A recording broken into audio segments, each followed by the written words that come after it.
Okay, I'm likely not going to add anyone else to the lesson call, unless I'm led to by the Most High to let them in, um, just to keep the continuity flowing. All right. But Abba Yah, right now, I just thank you for this time that we have to come together in your name. We are your children. We love you, Yah. We thank you all of what you're doing in and through our lives. All right, now I just thank you for the great shalom, the great peace you've just blessed us with, that you put upon us. I thank you for it being done now, that hedge of protection that's around us and surrounds us. I thank you for your ministering angels, your malakim that encamp about us, protecting us and keeping us on the righteous path. Right now, Abba Yah, I just decrease in my being that you may increase within me. And if there's anything within me and anyone within those that are on this call that would just take away from our prayers going up before you, you being able to use us during this call, I ask for you to remove it and forgive us of those sins, pardon us of those sins, and anything that we have missed a mark on. We truly seek after you. We desire you in your ways, your Torah. Right now, I just pray that we have ears to hear, a heart to receive, a mind to understand the words that go forth today. I pray that each and every person is ruled by you and not by self, that they are selfless and not self-centered, focusing on themselves, but focusing on you and your people. We are in the time of your covenant awakening, the awakening of your people. And again, I thank you for this message going forth today. Again, thank you that we have the opportunity to even fellowship online and that your peace, your shalom rests upon our houses. I thank you for those of us that are just increasing in health. We thank you for that right now, Abba Yah. We thank you that we are healthy, that we are whole. I thank you right now that our bodies are rejuvenated and always continually grow in strength according to your word, according to your Torah. By the stripes of Yeshua HaMashiach, we are healed, and we receive that healing this day and every day. I thank you that we have sound minds, again, sound minds to comprehend and to understand the things of you, being able to discern the traps and snares of the wicked. I just thank you for the peace that rests upon us and that transcends all understanding. We lift you up in your name, by the name above every name, Yeshua HaMashiach. Amen, amen, hallelujah.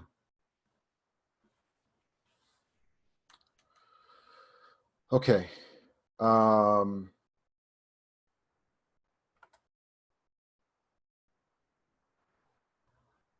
moment here. Okay, I just let two people in. You just literally came in as I ended my prayer, so we've already prayed in. Hopefully you've been on our calls before, so you know some of the different ground rules. Just if you are going to be, you know, in your home making noise, if you're in a noisy area, keep yourself muted.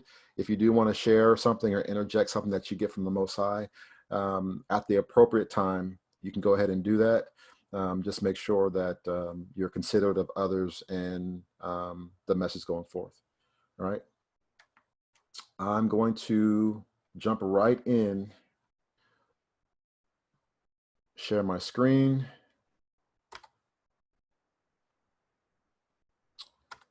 Get this slideshow going. I've modified the flow of this, so we should be good.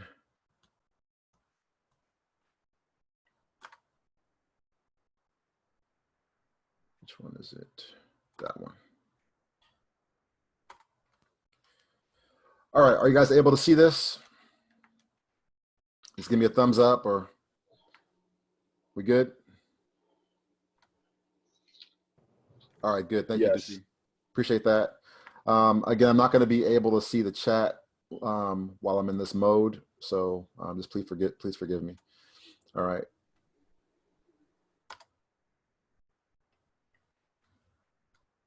All right, let's get right into it.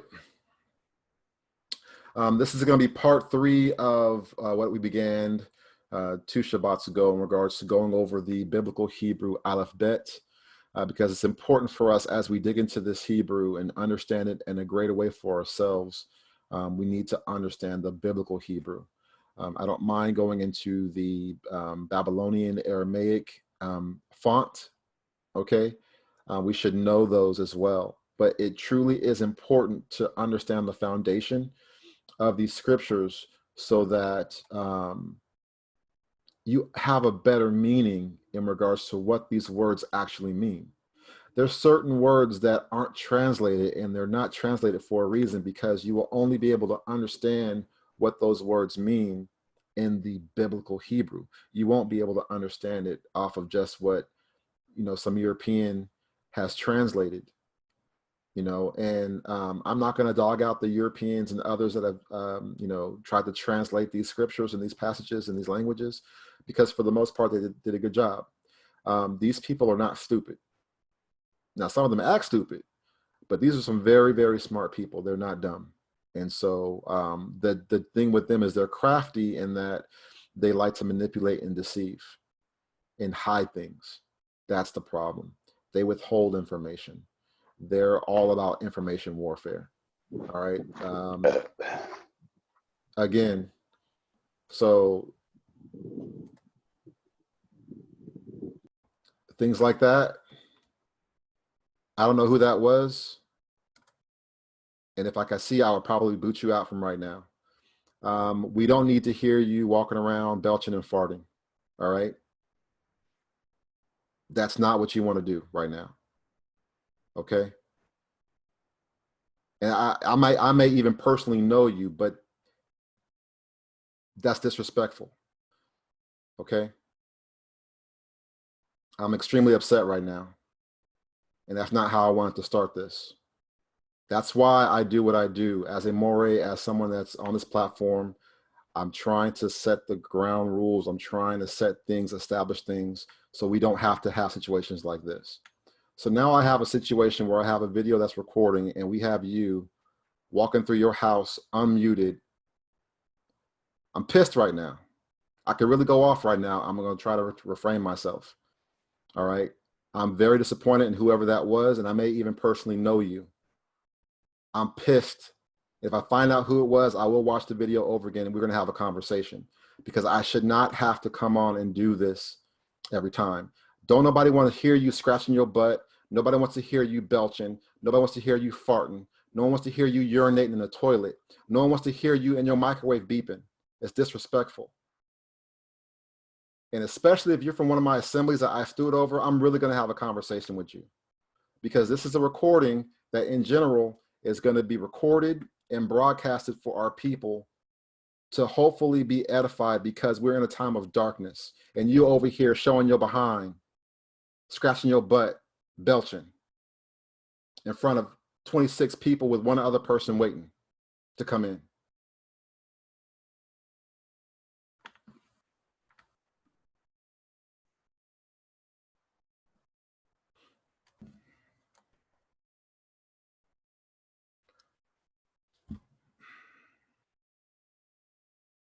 Y'all pray for me.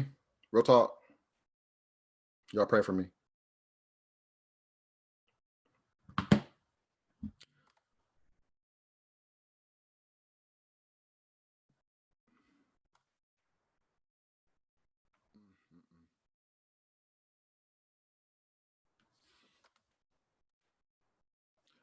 I'm gonna say this real talk. If we can't get this right, if we can't get the basics and the foundations right, then I'm gonna have to restrict these lessons. Okay, because I want to open this up to everyone. All right.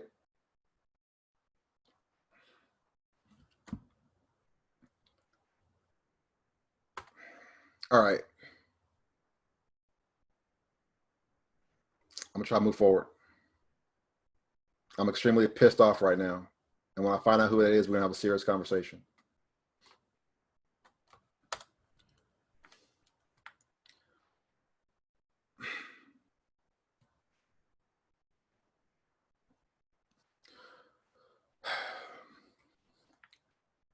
All right, shalom, everybody. This is Maury Dwayne. I'm going to go over the biblical Hebrew alphabet. This is part 3 of a lesson that we're doing. We are going over the importance of the Hebrew alphabet, because if you are going to be going into the biblical Hebrew, it's important to understand the Paleo Hebrew, to understand the meanings of these characters and these words. All right. So we're going to jump right into it. If you would like to get contacted by me, or if you want to get connected with one of the different assemblies out here on the West Coast, we have Seattle, Tacoma, we have Portland, Oregon, we have Phoenix and Mesa, Arizona, assemblies that I directly steward over.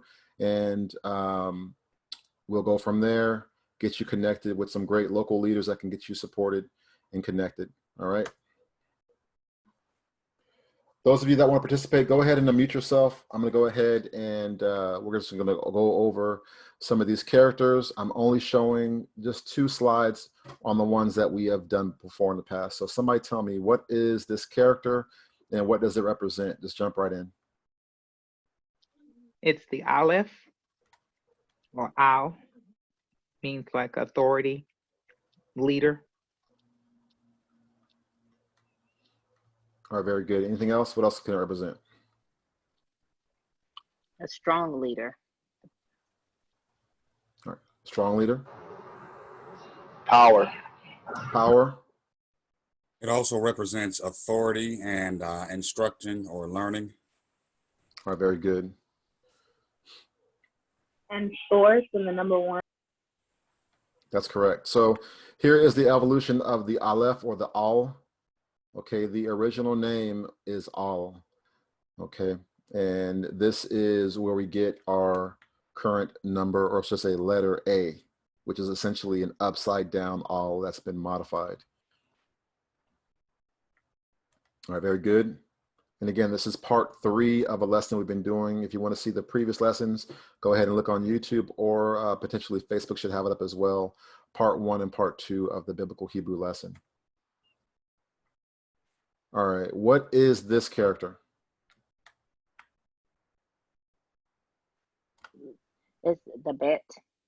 The bits. Mhm. All right, and what does it represent?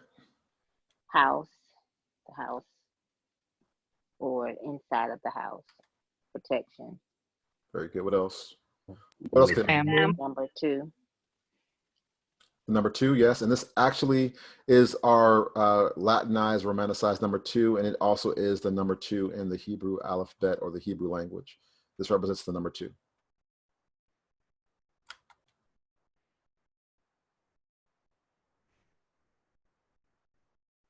All right, anything else? What else could it mean? Say again? Entrance. Protection. And Not so protection. much entrance, protection of the house, yes. Family, enclosure, Shelter or covering. shelter.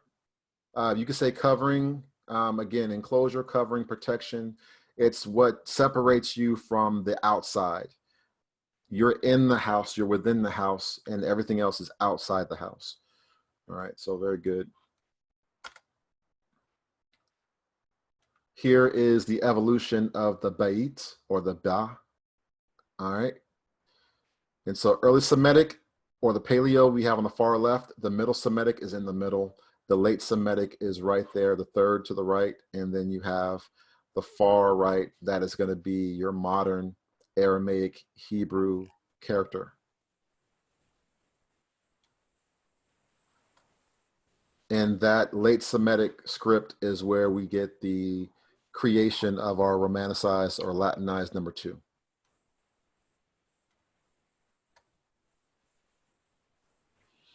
Okay, somebody tell me, what character is this? And what does it represent? It's a Gimel, and it represents the walking or the way or pride. Okay, Being anybody else? lifted up. And Very good. number Anybody 3. else?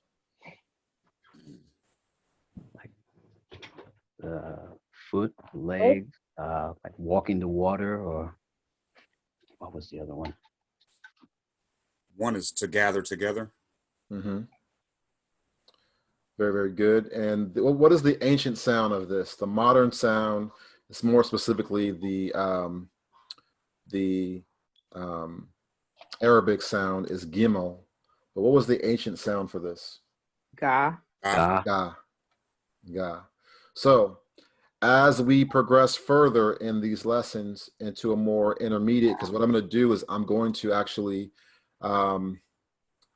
blend in something that hasn't been done before, like this at least. I'm going to blend in both the Paleo Biblical Hebrew, the modern, or I should say the modern Hebrew is the Aramaic Biblical Hebrew, and the Bantu languages. Because most of us are just now tapping the surface that the 12 tribes of Israel obviously are in the continent of Africa and the diaspora. And many of the different tribes that are throughout the continent of Africa still actually retain the Hebrew language. They've just modified it in a way that suits them in these modern times. In some cases, the prefix has become the suffix and the suffix has become the prefix. Again, the thing about it is like this: we look at the snapshot of time of biblical Hebrew and look at the Aramaic font and how the grammar was structured then and think that's it. But then you add 2,000 something years and you look at how our ancestors, our modern ancestors and relatives speak today, their dialect, everything about how they speak, and you recognize, oh snap, they're speaking Hebrew. So for instance, a lot of the different Bantu words have, Bakongo or Baluba or Bamon. A lot of your Bantu tribes on the continent, which are primarily the root of it is you're looking at your Northern Kingdom tribes that were scattered by the Assyrians after their fall and destruction. They fled deeper into Africa, got dispersed and scattered amongst all the different people. They were a more advanced people and they took over the territory. And so then you have a big shift in language, and you have everybody from the 12 tribes, really specifically the 10 tribes, speaking a variant dialect of the Hebrew. Again, the Northern Kingdom got rolled up before the Southern Kingdom of Judah. There's a massive separation, okay? And so I'm going to go ahead and just give you a little bit of insight in regards to when they're saying Bakongo, Baluba, Bamon, okay? They are saying bar. If you were to go ahead and be like super Germanic anglicized, all right, they're saying bar Congo, like son of, people of the Congo, people of. So it's various meanings there, all right. And we'll get into all that because there's different variants to it, all right. So let me go ahead and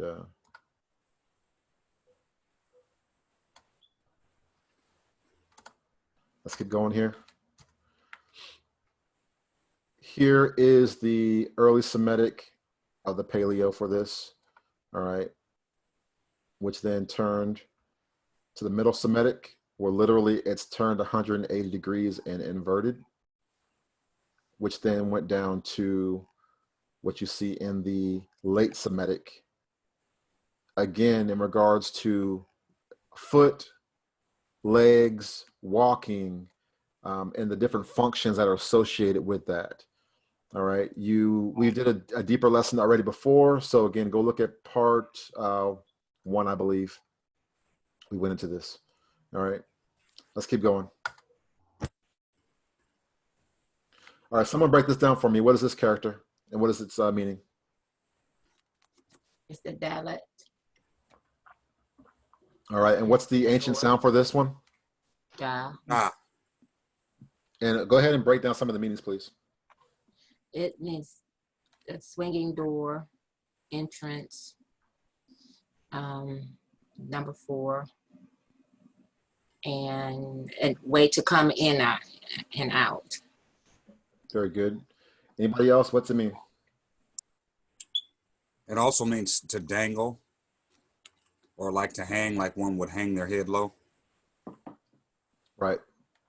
Very good. So as you're looking at the various Hebrew words, not just the surface of what's translated as, but you look at the breakdown of the word, it'll give you an understanding of what it's about, what you can take away from it in the situation. because it's almost as if essentially we look at our language is based off of word pictures and ideas. Okay. And here is the breakdown of the Da. All right, from the Paleo or early Semitic to your middle Semitic to your late Semitic, all the way to our modern Aramaic Hebrew on the far right. All right, so again, when you see Hebrew words that begin with Da, it'll help you understand the character, the nature, and the function of a thing. There are many names in the Bible that are titles. We look at it as though that's that person's name, and it's not so much the person's name as much as what they were called or known as. That was the function they tended to operate in. That was how we were able to describe people. The conditions or circumstances of your birth dictated oftentimes what you were called. Okay. The circumstances of your delivery, the circumstances of the time, like people laugh and they think it's stupid and crazy, right? And it's like, oh, these crazy people are naming their kid, Corona. You know what I'm saying? And literally that would have been something that you would see some of the ancient peoples do, is if a child was born during a time of something crazy going on, they might name their kid after that scenario of, oh man, we got the Corona going on. So now you got kids being born and during that time period named Rona. Why are you named Rona? Oh, it's because I was born the year that coronavirus broke out. All right, moving forward. What is this character and what does it represent? It's hey, Hey, reveal, to behold. behold, revelation. All right, very good. Anything else? Breath. Breath. Like to sigh in awe, or Absolutely. It's a very breathy sound. It's a very emotive sound, guttural sound. Okay. And again, here's the overall evolution of this from left to right. You have, again, your Paleo Hebrew or your early Semitic to your middle Semitic. The middle Semitic actually turned into the letter E in the Latinized languages. All right. From the middle Semitic to the late Semitic, you just have a modification of that where there's some inversion and some things that go on. So literally just flipping things around. And I'm curious if any of you have taken me up to look into what I said about the Japanese, or really the Ainu script, and how it pretty much is a variant of Hebrew. If you haven't, I recommend you go ahead and do that. I may throw an image up for you guys to take a look at later on to see. It's pretty interesting because, again, the Ainu are a Shemitic people. They bred themselves out into the main Japanese population. Thus, you have the majority of Japanese men or Japanese people have a Shemitic root, and it shows also in their ancient writings. So it's pretty cool. The difference being is their characters are kind of upside down or modified or inverted. Okay, moving on. What is this character and what does it sound? Yod. Wow. that's the wall. Wow. Wow. I'm sorry.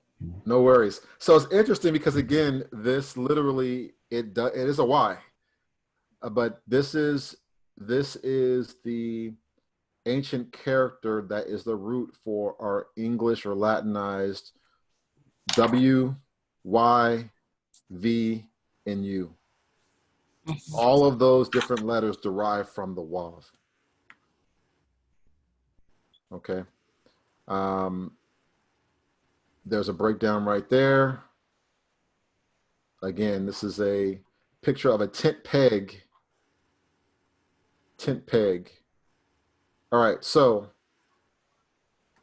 what's the meaning behind this particular character?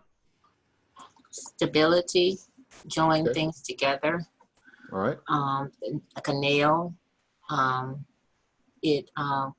Like it can be a conjunction Mm-hmm. as well. And I think it can be a prefix, but I'm not sure. It Yes, is a like prefix. to secure or establish. Absolutely. And especially when it comes to thought or ideas, you are using that to conjoin two thoughts together. This literally is the word and. If you're trying to use the word and in Hebrew, it's going to be the waw. And it goes at the beginning of a word. Okay. So understand if you're trying to not only be able to read the Hebrew, but speak the Hebrew, you have to incorporate that when you're looking at incorporating an and in your sentence. You have to make sure you have the waw in there. All right. And here is the breakdown of the waw. And well, again, we're going to get into a more intermediate to advanced Hebrew later on. Yah willing, we'll get there. Otherwise, please come Yeshua. Let's get up out of here. So you have your early Semitic waw, which goes into your middle Semitic, your late Semitic, which then goes into your modern Aramaic Hebrew. All right. Now we're getting into some new stuff. Now we got partially through this yesterday. We're going to go ahead and start over again. So this is going to be more complete for this character. All the other ones we just went over, you can look at it more in depth in part 1 and part 2 of our lesson.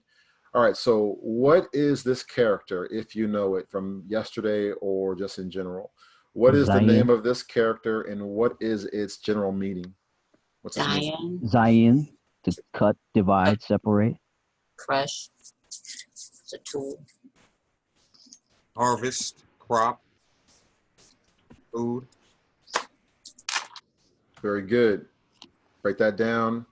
Here's the information for those of you that are brand new to our series. Again, this is the ancient pictograph for the letter Zayin. It's a type of agricultural implement or instrument or tool, very similar to a plow. All right, it has multiple uses and meanings. It literally is in regards to being sharp, cutting, dividing, separating, gathering, harvesting, crushing in some cases, depending on how it's used. But this is the general function behind the Zayin. All right. Again, someone tell me in the biblical Hebrew pronunciation, what was this originally? How did it sound? Za. Za, Za. Za. za. Za. All right. This also became the Greek za, which then became the later zeta for the Greek. So your zeta, this is a actual root for the zeta. Here's the evolution. All right, and again, we have going from the za to the early Semitic to the middle Semitic to the late Semitic script, where again it's looking like a sharp instrument to cut the wheat, cut the grain, gather the harvest.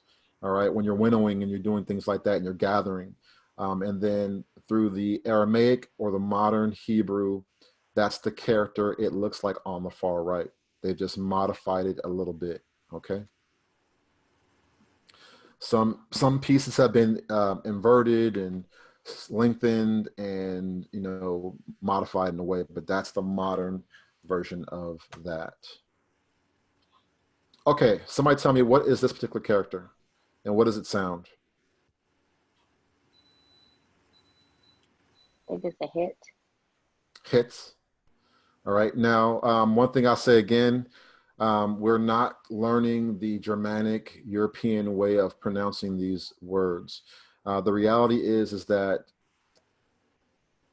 the converts of Khazaria, when they converted, they couldn't speak like us. But because what you ended up having was you had primarily Edomite Jews from the time of Mashiach, that lineage that came birth out from that time frame. Okay, way after the fall of the Second Temple, and there's a dispersion going on. You had Edomite Jews that intermarried with these Khazars, and they ended up teaching them the Hebrew. And so you have a development of the Yiddish, essentially, where they took the Hebrew alphabet and essentially converged it, collided it with their German Slavonic languages to get you what you have as Yiddish, where they just literally took the alphabet and paired it up as best they could to the transliteration of their pre-existing Germanic words. Meaning, there's very slight difference between Yiddish and German. It's very minor. There is a difference, but it's very minor. All right. But the majority of Yiddish words are just basically German words. They just use the Hebrew alphabet to read them. All right. So we're not going to use the Germanic, Eurocentric dialect to try to pronounce these, because they have a hard time saying words like this. So they have a more guttural, back of your throat, phlegmy thing going on. And it's not that hard. Okay. So let's dig a little bit deeper. The ancient pictograph, it's more or less a soft ho, ho, ho, like a breathy ho sound. All right. That's not loogie stuff, right? And I can't even try to emulate that. The ancient pictograph is a picture of a tent wall. All right. This is going to be the tent wall, let's say, to your baits. All right. The wall that protects the occupants from the different elements outside. Okay. This is what divides the tent or that bait from the men's quarters and the females' quarters. All right. This is a breathy sound. Ho, ho. All right. Think of it as a breathy sound. Okay. Not a phlegmy cocking sound. Okay. That's what the converts do. We don't do that. Here is the evolution of the Thet. All right. Early Semitic pictograph evolved into the Middle Semitic, and from the Middle Semitic to the Late Semitic, which then evolved to your Aramaic Biblical Hebrew you see on the far right. Now, depending on the sound that you're going to be making on the Late Semitic, it's either going to be connected, like it's connected here, or it's going to be separated a little bit. That'll help you understand the actual which one it is. And I'll break that down in the future episodes. All right. We got a brand new character again today. Someone tell me what this is. What are we looking at? And what do you think it means? What does it kind of look like? What does it remind you of? Basket of bread. Bread. Reminds me of X-Men. X-Men, yeah. Wolverine. No, I'm joking. The X. A wheel. All right. What is this character? What is Is it? that the sod or the? Nope. Break it down. All right. So this is what you would know in modern times as the Thet.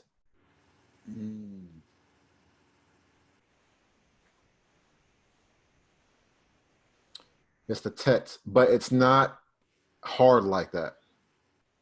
All right. So I tried to modify it in a way that you can understand the transliteration or the pronunciation of it. All right. So it's not going to be so hard. Tets. Use a more softer, like a d sound. All right. So de, de, de, de. All right. That's really the best way I could explain how that would be sounded out, pronounced. Okay. Modern times, it's going to be called the Tet. But the way you speak it in the Hebrew is going to be more in regards to the de, de. I'm not saying deh. It still has a T sound in it, but it's modified. Deh. All right. And we could work on the pronunciations later. So the original pictograph of the letter deh. A container made of wicker or clay. These containers were a very important item among us as the Hebrews, used in storing grains and other items. All right. Used as nets for, catching fish. Basket, container, contains things. All right. Here is the evolution of the deh. Deh. Deh. All right. So you have your early Semitic, your middle Semitic, which then evolved into your late Semitic.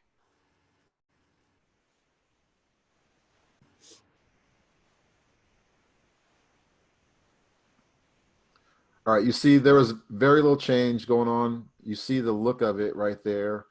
It looks like a basket. It's kind of cool looking. This also is the root of our number 6. And you can kind of see how they modified that to create eventually the number 6. When you look at the modern Hebrew, all they really did was just square off the bottom and then kind of did a little different things with the top. So pretty cool. That is your deh, deh, deh. All right, practice that. Go from there. And this is where you get your theta. Again, you see how it's theta. It has like a TH sound, theta, which also is like a DT sound, deh, deh. Just practice with it. If it's easier for you to say Thet, then go with what you can. We'll get the pronunciations later on. All right. So that's it for today. That was part 3 of our biblical Hebrew lesson. Hopefully that was edifying. You're able to get something out of that. Does anybody have any questions before we move on to the next topic? Anybody have any questions? Go ahead and unmute yourself, or I'm gonna go ahead and stop right there. Mine isn't so much a question as much of a supporting statement. Mm-hmm. The word praise, shaka. Have you come across that word being used as the word for praise in the Paleo? A variant of praise, yes. A variant of it, yes. But Okay. yes. And that goes back into what you were talking about, Shaka Zulu. That was actually the name, of one of the chiefs of one of the tribes. And those are Bantu speaking people. So that ties into. Absolutely. Yeah, what you were saying, how the Bantu's languages retained some of the Hebrew. Yeah, I'm actually working on, so here's the thing. I talk to a lot of different people. I try to support a lot of different Hebrew Israelites that are doing things in the diaspora and on the continent. There's been a major awakening that's been happening over the past 3 years because of the move of Yah with us here in America. And we're digging up all this dirt basically because we want to figure out who are we, where do we come from. And then those on the continent are getting the revelation, well, those people come from us because our ancestors were stolen and taken to the foreign lands. Like, people don't talk about it. No one really talks about the East African slave trade. They really don't. Everybody, for the most part, is focused on West Africa and focused on the, West African transatlantic slave trade, which that's an important aspect for us, absolutely.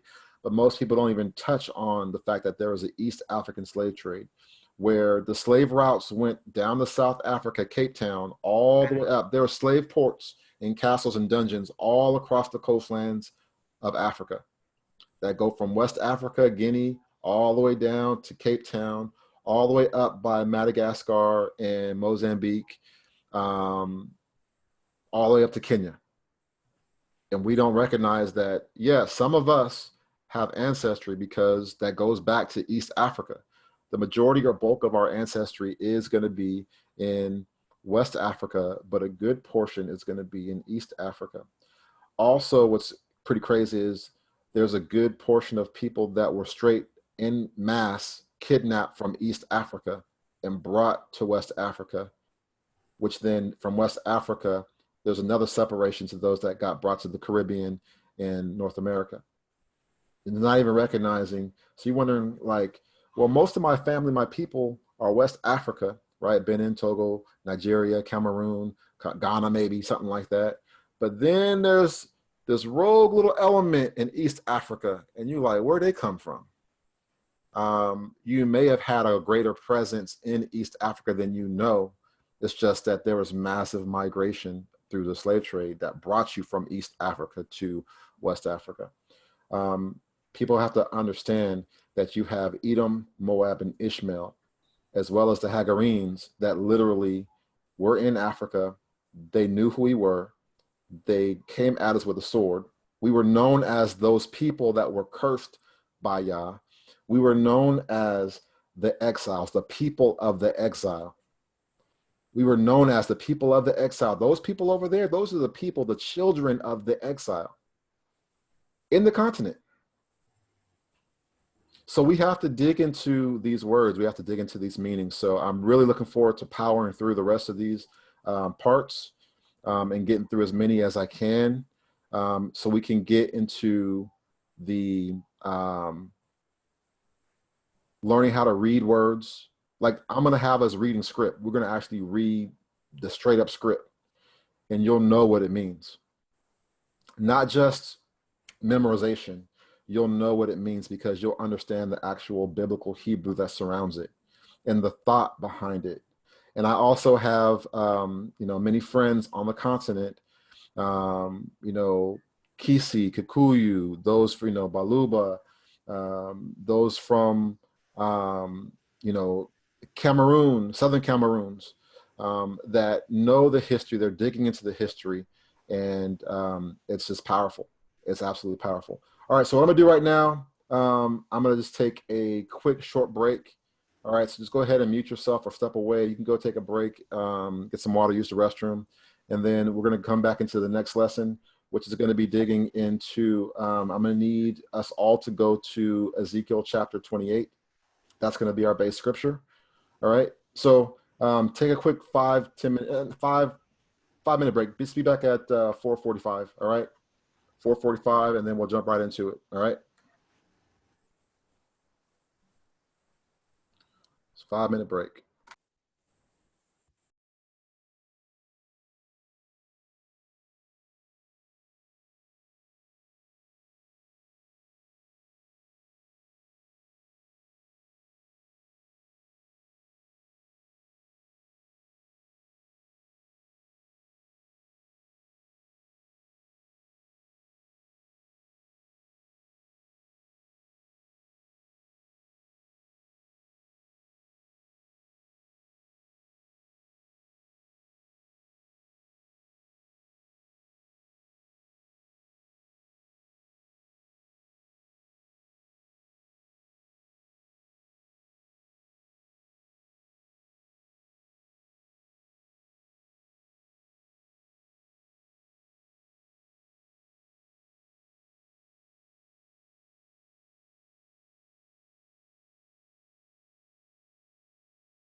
All right, fam, we'll get started here in about 2 minutes.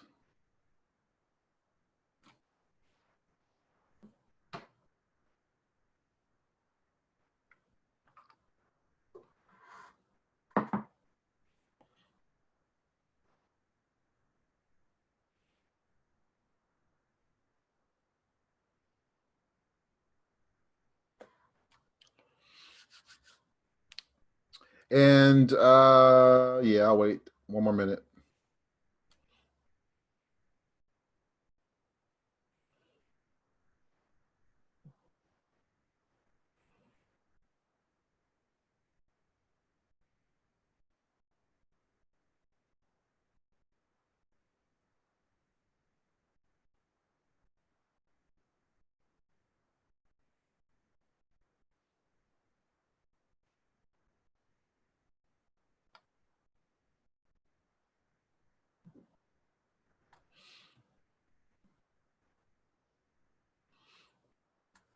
All right, so we're gonna get here starting in about 30 seconds. So here's the situation. One thing we have to understand, and this is going to be a more open discussion and dialogue for us to jump in here, okay? One thing that I've noticed recently is that the nations around us, they know the 400 years of captivity is up. They know they can't hold us much longer. They know it's a wrap. They got to let us go. They understand they got not only let us go, but they got a recompense for what was done. They know that. We're in the final death throes of this entire empire, this global empire. They have schemes, they have plans. You see that in the book of Revelations, but it doesn't even matter what their intentions are, their plans are. The Most High's plan is what's going to prevail, right? And so that's what we need to be focused on. But we have to understand the nature of our enemy and how they operate. And this is not necessarily a color issue, all right? Israel don't have no real friends or allies like that. Folks come and go, all right? They just do. It's just the sad truth. But it's something that we need to be aware of, how those that truly have a hatred for the house of Israel and the Most High himself, we have to understand how they operate and how they do things to try to stay in control. Because these people are not stupid at all. So we got to get that through our head, that that's not the case. These folks are very, very crafty. All right. I'm going to go ahead and I need a reader to help me in my reading of Ezekiel chapter 28. All right. And I want to get something to show it up real quick on the screen. Absolutely crazy. Give me one moment here.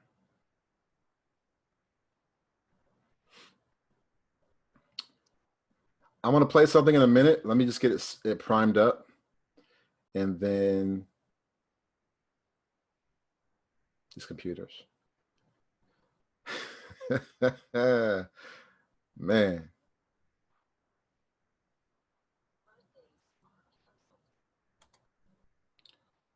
All right, just give me a second here.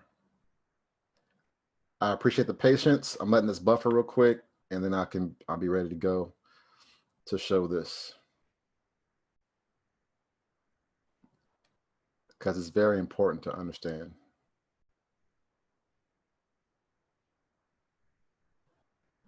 Come on.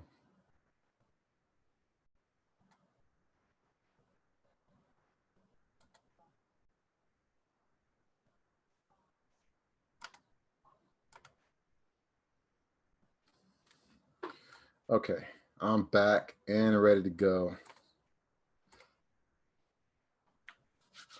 All right, let's start off with our lesson first. Let's go through this chapter, and then we're gonna move forward. All right, so let me go ahead and share my screen.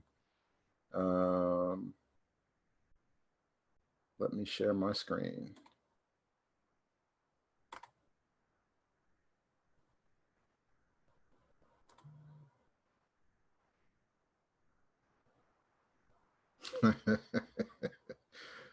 Yeah.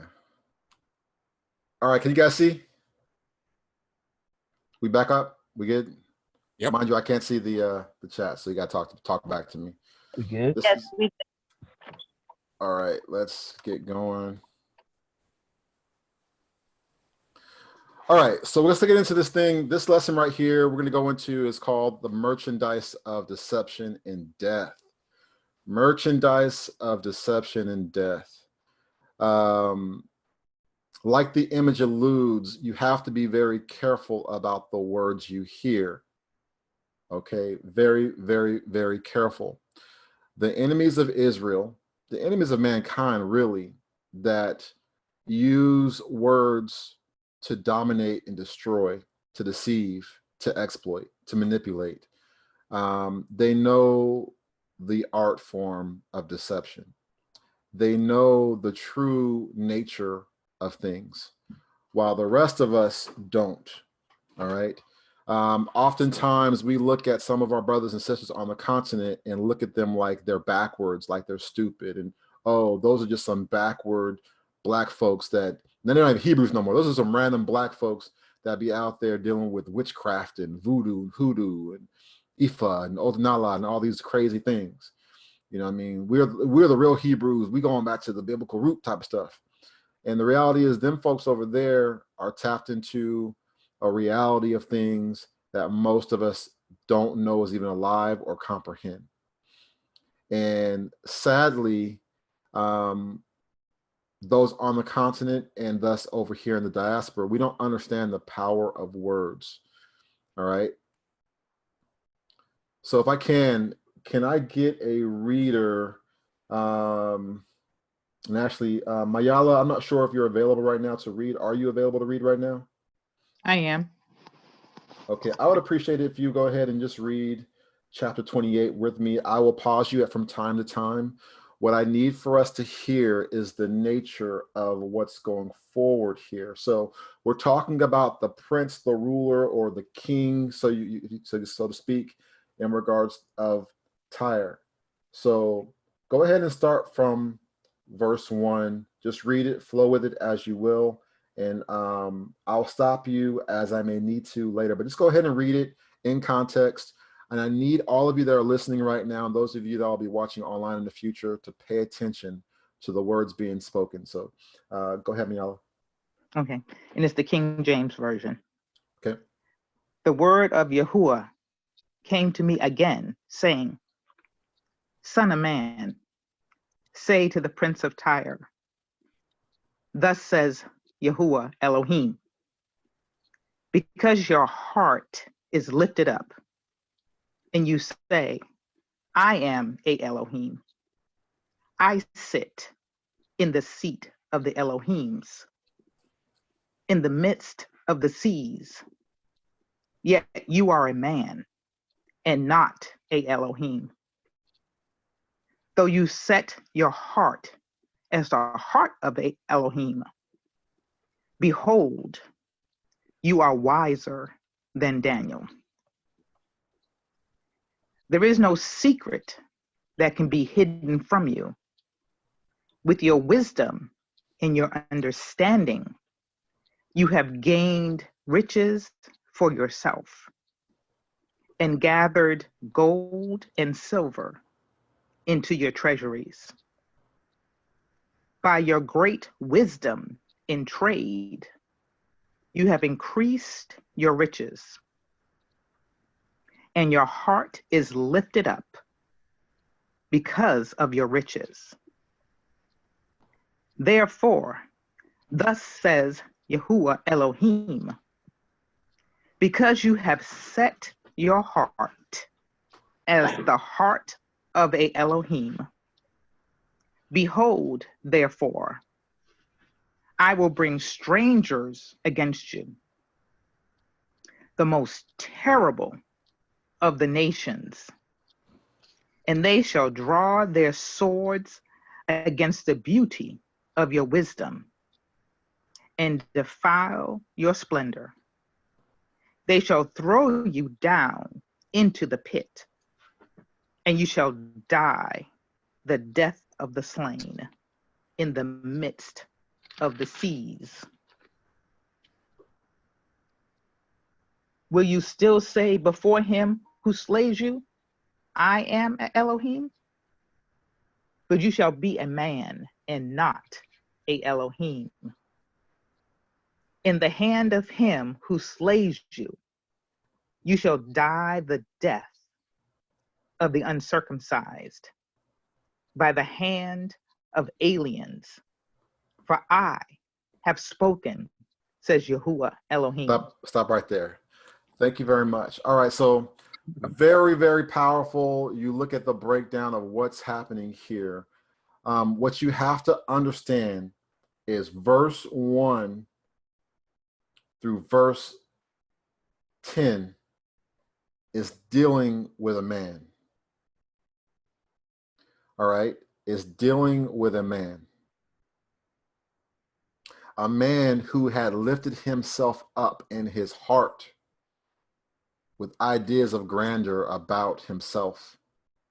Okay? This man is ruled by Hasatan. As we go on from verse 11 on down past through verse 19, you're going to get where the Most High is dealing with the principality of the Prince of Tyre. So, but before we go there, did anything stand out to you when you saw that? When you heard verse 1 through verse 10? Go ahead and unmute yourself. What was your thoughts in regards to that? Go ahead and unmute yourself.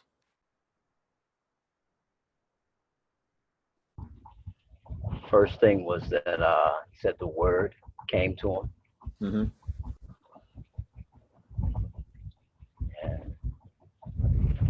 And it sounds like a prophecy that's going to happen coming from, I would guess, like Yahusha before his incarnation. All right, so remember, if you need to go back and read the lesson or watch the lesson on Do You Really Know Me? All right, because that absolutely is the word of Yah. All right, the word of Yah came unto Ezekiel. It's not like in the Christian church when someone says, I got a word from the Lord. Like, no, literally, whether it was in the form of a dream, whether it was in the form of a vision, the word of Yah came unto me saying, thus and thus forth. But go ahead and continue on. Anything else?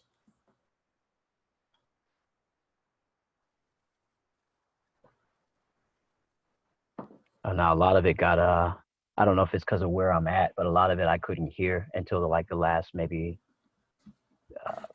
30, 40 seconds of it. Okay.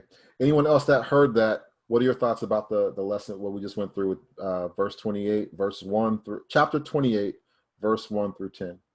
What are your thoughts? What stood out to you?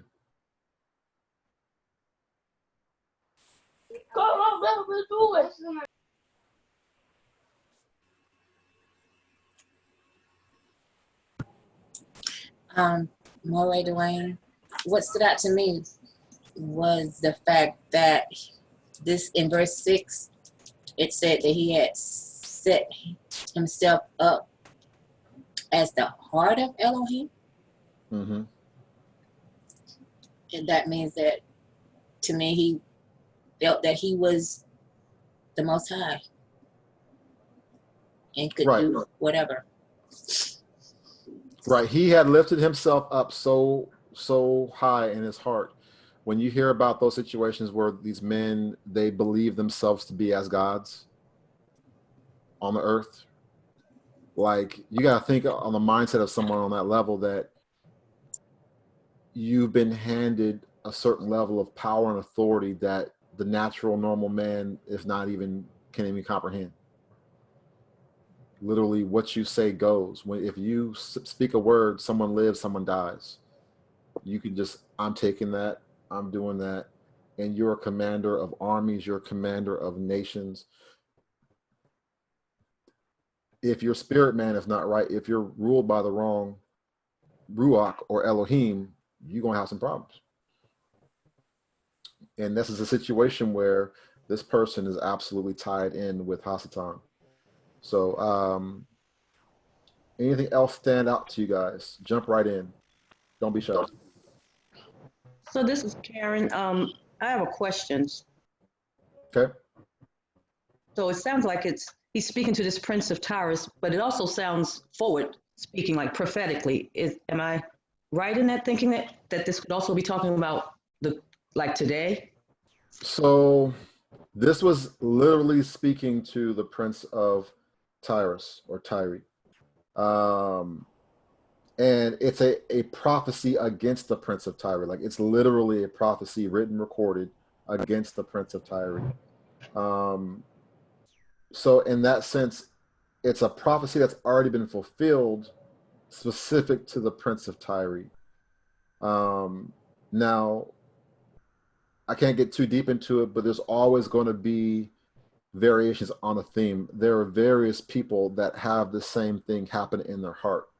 Every generation, there's somebody that's on the scene that thinks that way, where they embody this same situation. But literally, this is a prophetic word specific to the Prince of Tyre right here.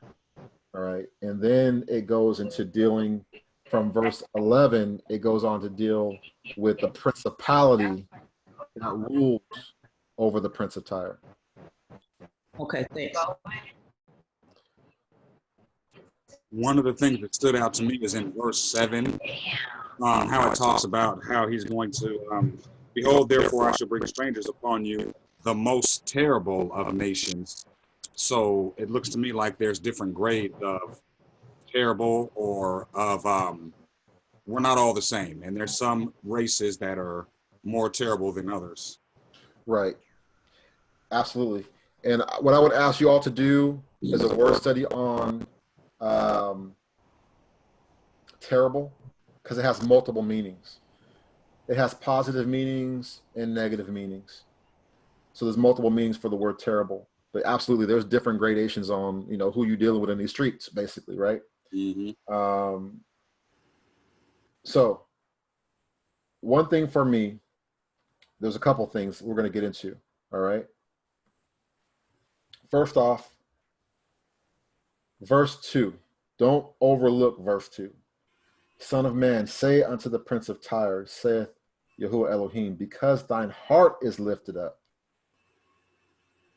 and have said within yourself, I am Elohim. I sit in the seat of the Elohim. You got to understand, this not talking about the seat of God or the seat of Yah or the Most High. No. He's talking about it as if he's in the like sitting amongst the council of the Elohim, like he's a member or he's a part of the Elohim. Truly, the true sense of the word Elohim, meaning the singular of the Most High is Eloah, or Oluah. All right. He's talking about in his heart, he got his heart established, lifted up. I sit in the seat of Elohim, in the midst of the seas. Do a word search on that in verse 2 later on. All right, then it goes, yet thou art a man and not an Elohim, though you set thine heart as if you are a Elohim. This man really thinks he's a God on this earth. He's tripping right now. All right, but let's get into verse 5. Somebody go ahead and read that. You see it on the screen. Go ahead and read that.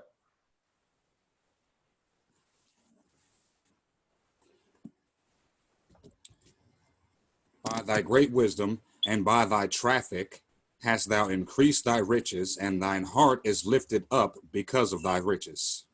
All right, so I want you to focus on that word, Hebrews 7:402. We're going to break this down. You look at that first word, we haven't got to it yet, but that means Ra. All right. The next is going to be Ho. After that is your Lamed. We haven't got to that except in the very, very beginning, authority, rulership, so on and so forth, right? La. Sarakula. It's meaning trade, merchandise, or traffic. That's the theme that you're going to see going forward. You got to understand what that means because it don't make no sense. You're like, whatever, I don't know, traffic, trade, merchandise. What are you talking about? Let's break this down. By thy great wisdom, you got great wisdom. By thy traffic hast thou increased thy riches, and thine heart is lifted up because of those riches. What it means by traffic literally is the trade of the tongue, the power of the tongue. You're talking about your word craft. You're talking about your words you're speaking, words of deception, words of seduction, soothing words, angry words, words of aggression, words of soothing peace. By thy great wisdom and the words of your lip, the traffic of your lips, you have increased thy riches, and thine heart is lifted up because of thy riches. Mayala, let's carry on. Start off with verse 11. And I want you to read from verse 11 through verse 19, please. Okay. Verse 11. Now, the Most High is dealing with the principality that rules in the heart of the Prince of Tyre. Go ahead. Okay. Moreover, the word of Yahuwah came to me saying, Son of man, take up a lamentation for the king of Tyre, and say to him, Thus says Yahuwah Elohim, you were the seal of perfection, full of wisdom and perfect in beauty. You were in Eden, the garden of Elohim. Every precious stone was your covering. The sardius, topaz, diamond, beryl, onyx, and jasper, sapphire, turquoise, and emerald with gold. The workmanship of your timbrels and pipes was prepared for you on the day you were created. You were the anointed cherub who covers. I established you. You were on the holy mountain of Elohim. You walked back and forth in the midst of fiery stones. You were perfect in your ways, and from the day you were created, till iniquity was found in you. By the abundance of your trading, you became filled with violence within, and you sinned. Therefore, I cast you as a profane thing out of the mountain of Elohim, and I destroyed you, O covering cherub, from the midst of the fiery stones. Your heart was lifted up because of your beauty. You corrupted your wisdom for the sake of your splendor. I cast you to the ground. I laid you before kings, that they might gaze at you. You defiled your sanctuaries by the multitude of your iniquities, by the iniquity of your trading. Therefore I brought fire from your midst, it devoured you, and I turned you to ashes upon the earth. In the sight of all who saw you, all who knew you among the peoples are astonished at you. You have become a horror and shall be no more forever. Stop right there. All right, very deep breakdown of this thing. Let's open up, and again, unmute yourself if you're able to, jump right in. What are your thoughts about what you just heard? Jump right in. Sounded like Hasatan. That's exactly what I was thinking. It absolutely is Hasatan. Was and yeah, it sounds like him being basically when he was found out to be sinful and cast out to the earth.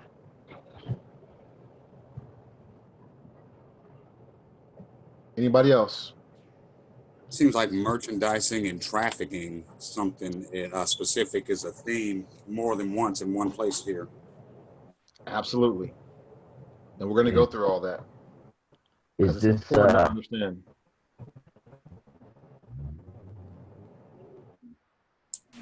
All right, Dwayne. Yes.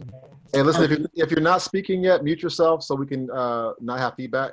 But I do want to hear from you. So whoever go for it. What I saw too is when we think about when Hasatan, or the serpent, was in the garden, and the fruit that he had was on verse 15 it says he was hold perfect. on, don't interrupt. We already had sister talking already. Wait for her to finish her thought. I was saying in the garden that Hasatan, when it was considered the serpent speaking, and it was because of his crafty words that he was able to subdue, and like you said, he used the word craft to get Eve and Adam to partake in his doctrine. Absolutely. You're looking right now at parallels of Genesis. But I need to focus. I can go super deep on this, but I have to keep it focused and tight because, again, we're dealing with this key word, which is in regards to rahula, merchandise, traffic, trade of the mouth, of your words, speech, craftiness of your lips, deception.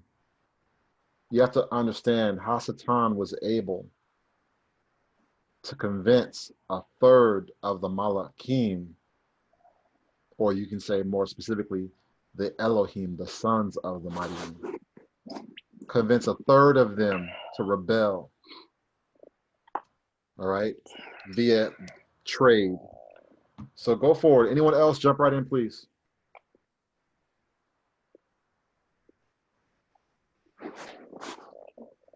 Jump right in. Moray, I like the fact that after all that the Most High spoke, when he got to the end, he already declared his ending.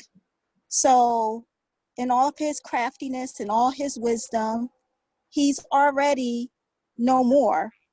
So for us, that should even give us a greater faith that he has no power over us because the Most High has declared his ending since the beginning.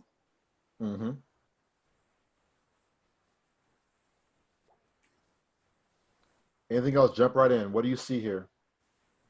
I see some manipulation going on in verse 16, where it talks about by the multitude of your merchandise, they have filled the midst with violence. So there's something that he's doing that's causing another group to bring violence into the midst. So that's, I could definitely see that. And you look into that, dig into the Hebrew a little bit deeper on that, I could definitely see that being the situation there. But it's self-referring back to that merchandise. Okay. So let's dig into this. Again, rakula, merchandise, traffic, trade. By the multitude of thy merchandise.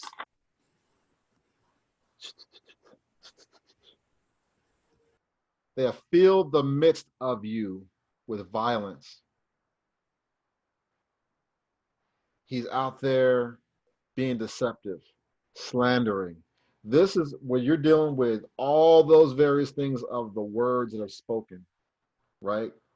In the effect it has on people. Crazy. By the multitude of your traffic, of your mouth. They have filled the midst of thee with violence. All around you is violence. And thou hast sinned. Therefore I will cast thee as profane out of the mountain of Elohim. He was already in the mountain of Elohim, dwelling among the Elohim, chilling. He already had a position, yet because of the multitude of the merchandise,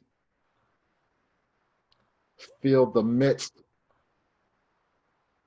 as a principality, filled the midst of you with violence. Therefore you were cast out as profane out of the mount of Elohim. Anybody else? What else did you see here? What else did you see here?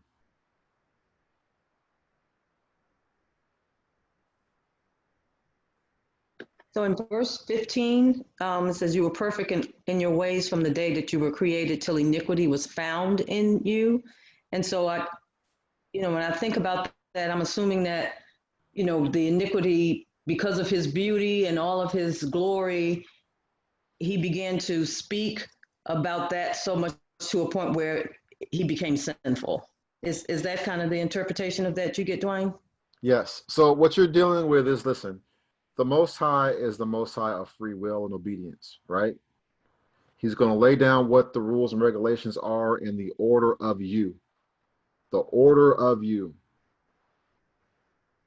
As a person, as a spiritual being, as a Elohim, little e Elohim, principality. Because when you go back to Exodus and in Deuteronomy and you break down how the Most High set forth the sons of Elohim as principalities over the different families of the earth, right?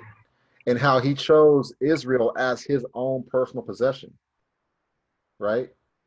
The Most High did. The Most High chose Israel as his own personal possession, handed that over to his son, the word of Yah, and said, these are my people, these are your people, right?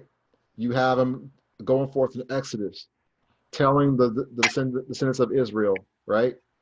Listen to my messenger. I'm sending my messenger, my Malak to you. Listen to him. Why? Because he carries my name. So this is going to be your ruler. Again, if you don't know what I'm talking about, go back and watch Do You Really Know Me? But it's something where you have Hallel, where we say Hallelujah, Hallel, okay? You're dealing with the beauty of Hallel, getting to him, being that spiritual being of beauty, of brightness. I want to say, I think, Mayala, you have on yours brilliance or something like that. It describes him. But you're dealing with the brightness, the shining. The word Hallel that we get, hallelujah, that we say at the end of prayers, right? Oftentimes, is simply saying the brightness, the shining, the glory of Yah. We're proclaiming his shining, his brightness, his glory. In the Latin, they say Lucifer, the shining one. In Hebrew, it's Hallel. You know what I'm saying? So, anybody else have anything that sticks out to them? Just kind of want to say this makes for, I think it makes for a good precept. And I was looking for one for Sirach 11:4, where it's talking about boast not of your clothing, your raiment, I'm paraphrasing, but even the works of the Most High, as wonderful as they are hidden from,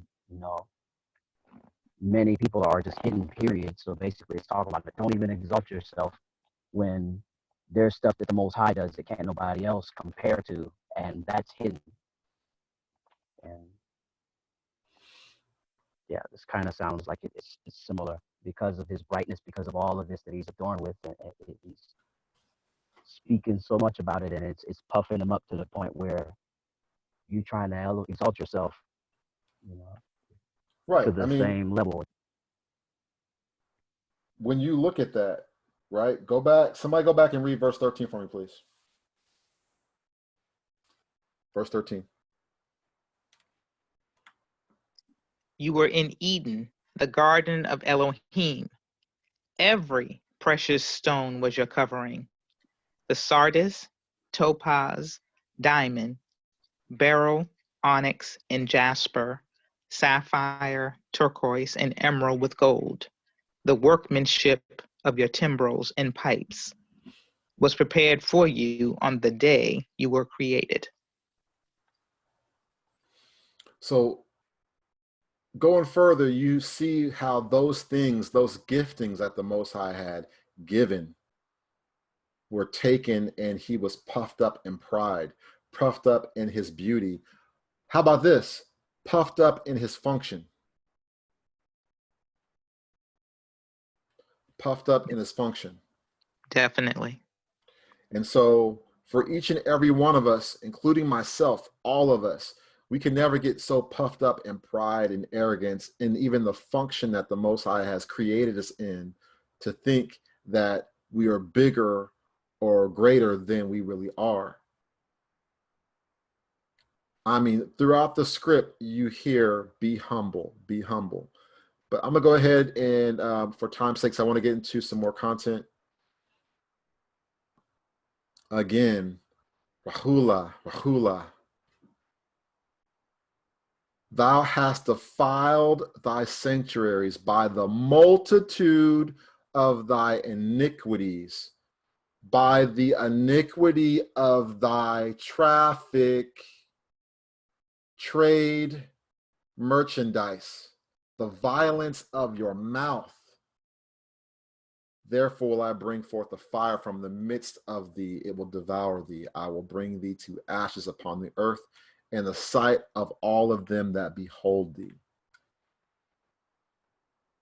Because of what was done and the traffic, the violence that proceeded out of the mouth. Let me ask you this. Let me find a scholar here. Somebody find me, you're going to look in the book of Proverbs. What are the things that the Most High hates? Pride, hands that shed innocent blood, A haughty mouth, quick feet quick to run to rich mischief, covenant breakers.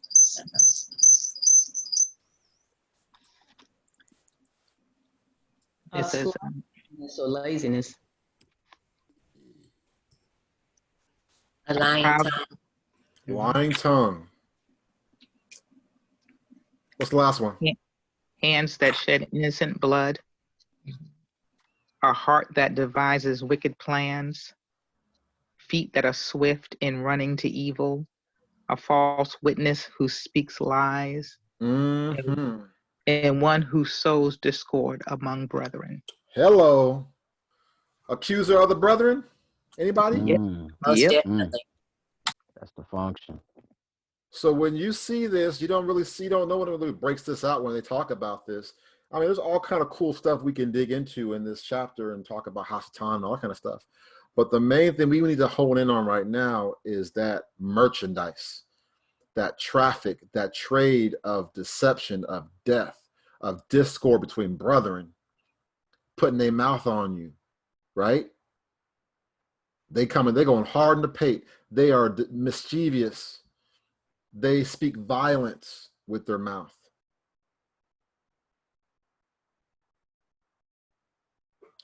Somebody go with me to Genesis 11. I need a strong reader. Mayala, you can read that if you want to, but anyone else, if you got a good connection and you can read well, go ahead and jump in Genesis 11, and we're going to read verses 1 through 9.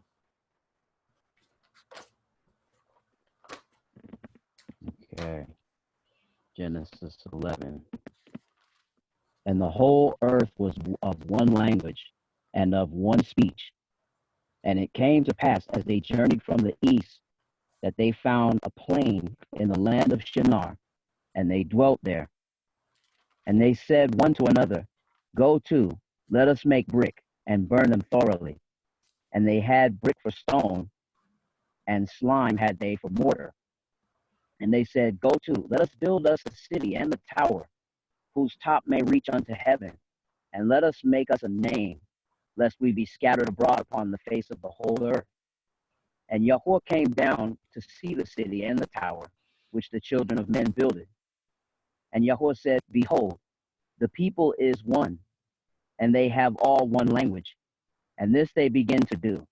And now nothing will be restrained from them, which they have imagined to do. Go to, let us go down, and there confound their language, that they may not understand one another's speech. So Yahweh scattered them abroad from thence upon the face of all the earth, and they left off to build the city. Therefore is the name of it called Babel, because Yahweh did there confound the language of all the earth, and from thence did Yahweh scatter them abroad upon the face of all the earth. All right, thank you very much. Unfortunately, I'm gonna have to get another reader.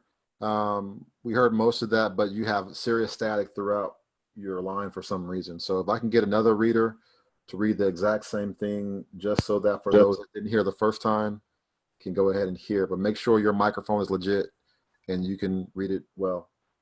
So whoever can do that, go ahead and please do that. And the whole earth was of one language and of one speech.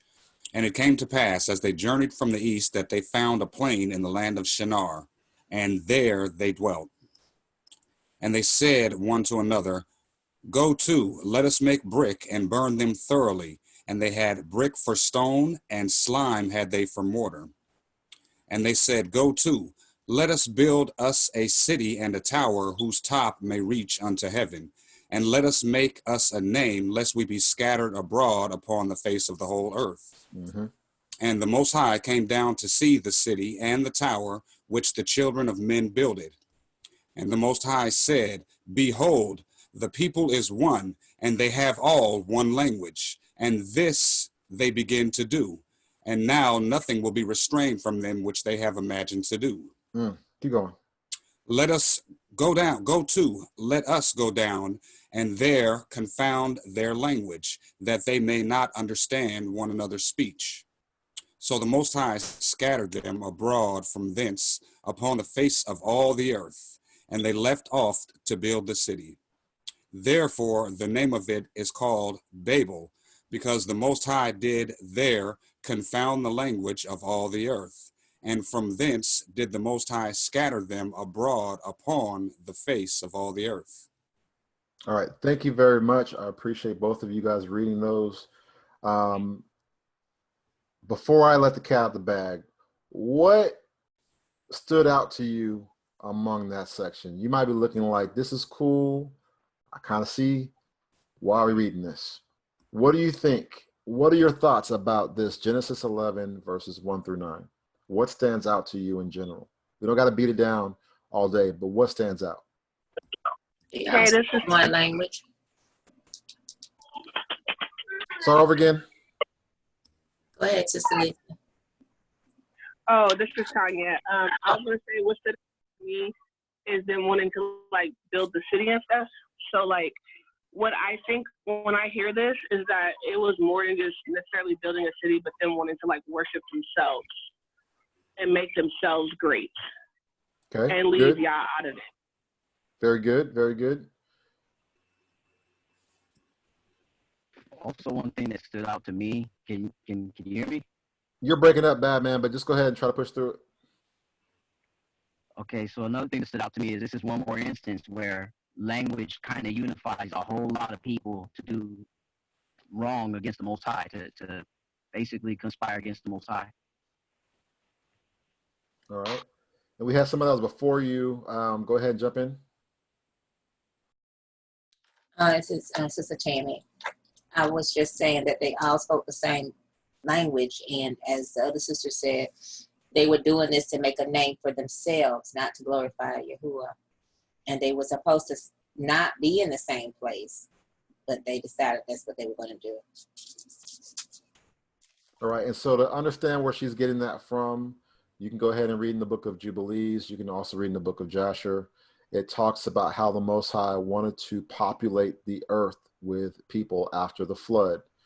But because they were afraid, and specifically Nimrod elevated himself in a way as to make himself as Elohim. And so by the trade of his mouth and other actions, this is where you have the Tower of Babel. All right. And so again, if you want to find that information out, you can look in the book of Jubilees or in the book of Jasher that talks about how the Most High, via Noah, wanted to have the people populate the earth for their good. But let's dig into this, because you guys touched on this very well. And this is what I want us to go into. I'm shifting my thought a little bit to help you understand what's happening today.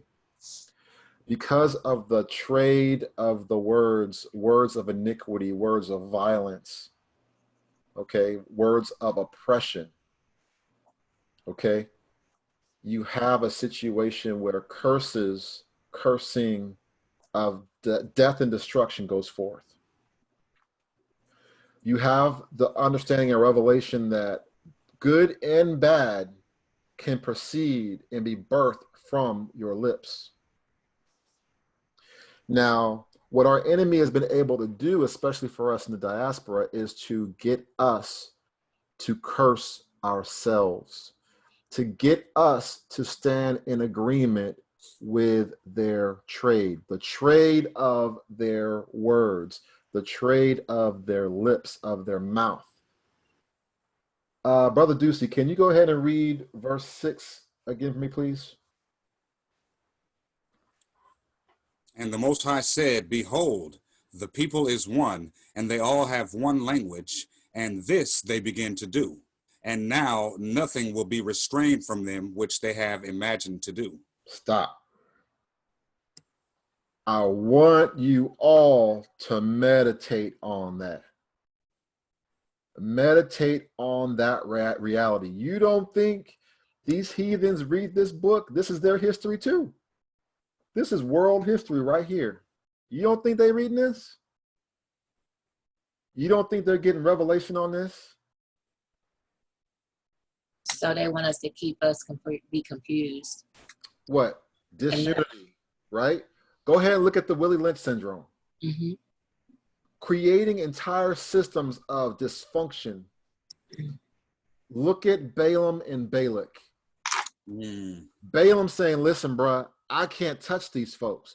These folks are covered, are protected under the baits of the Most High Elohim. I can't touch them. These folks is protected, man. I can't mess with these folks.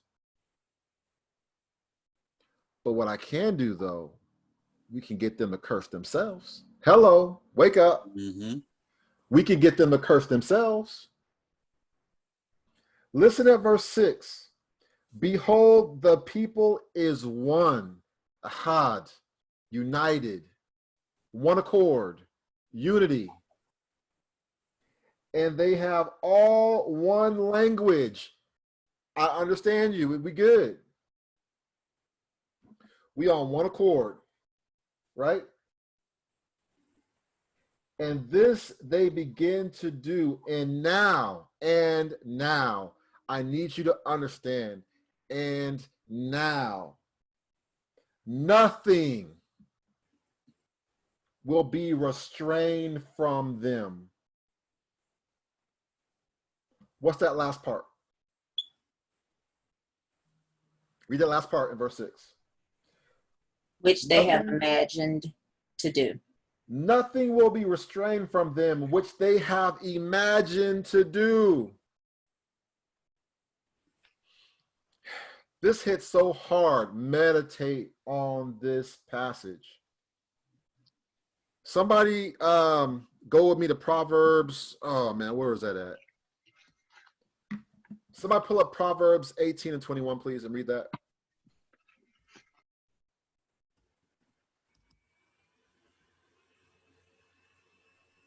Proverbs 18 and 21.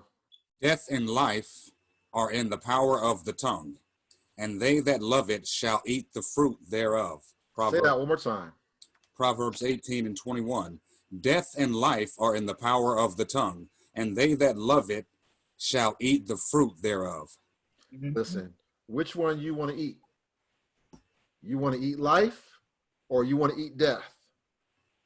Whichever one you love, whichever one you cleave to, whichever one you embrace into your bosom, what you going to do? You're going to eat of it. You're going to eat of it. Read that one more time, please. Death and life are in the power of the tongue, and they that love it shall eat the fruit thereof. Let me get another reader, and somebody put that in the chat, please. Put that in the chat for the record. And let me get another reader for 1 Peter 3 and 10.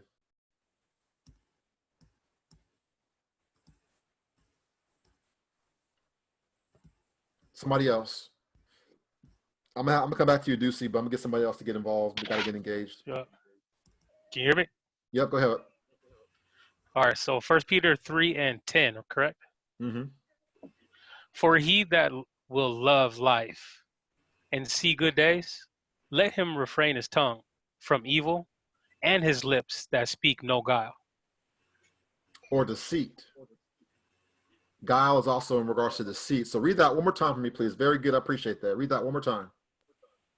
For he that will love life and see good days, let him refrain his tongue from evil and his lips that they may speak no guile or evil. Appreciate that. Appreciate that. Any thoughts so far on what we just read?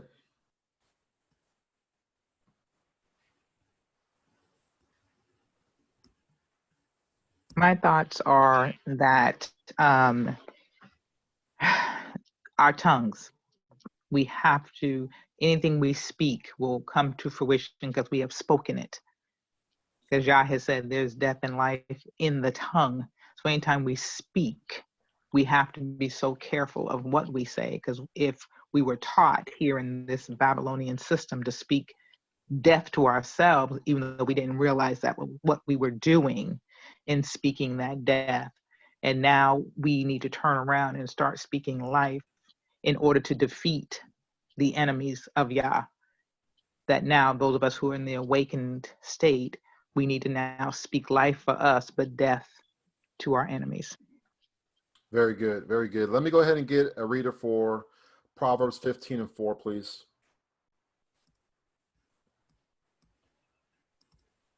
Proverbs 15 and verse 4.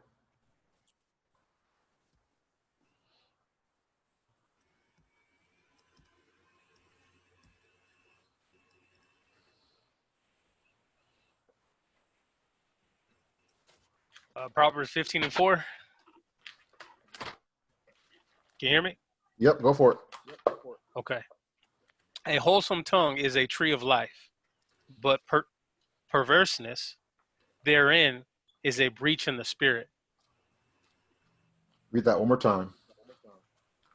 A wholesome tongue is a tree of life, but perverseness therein is a breach in the spirit.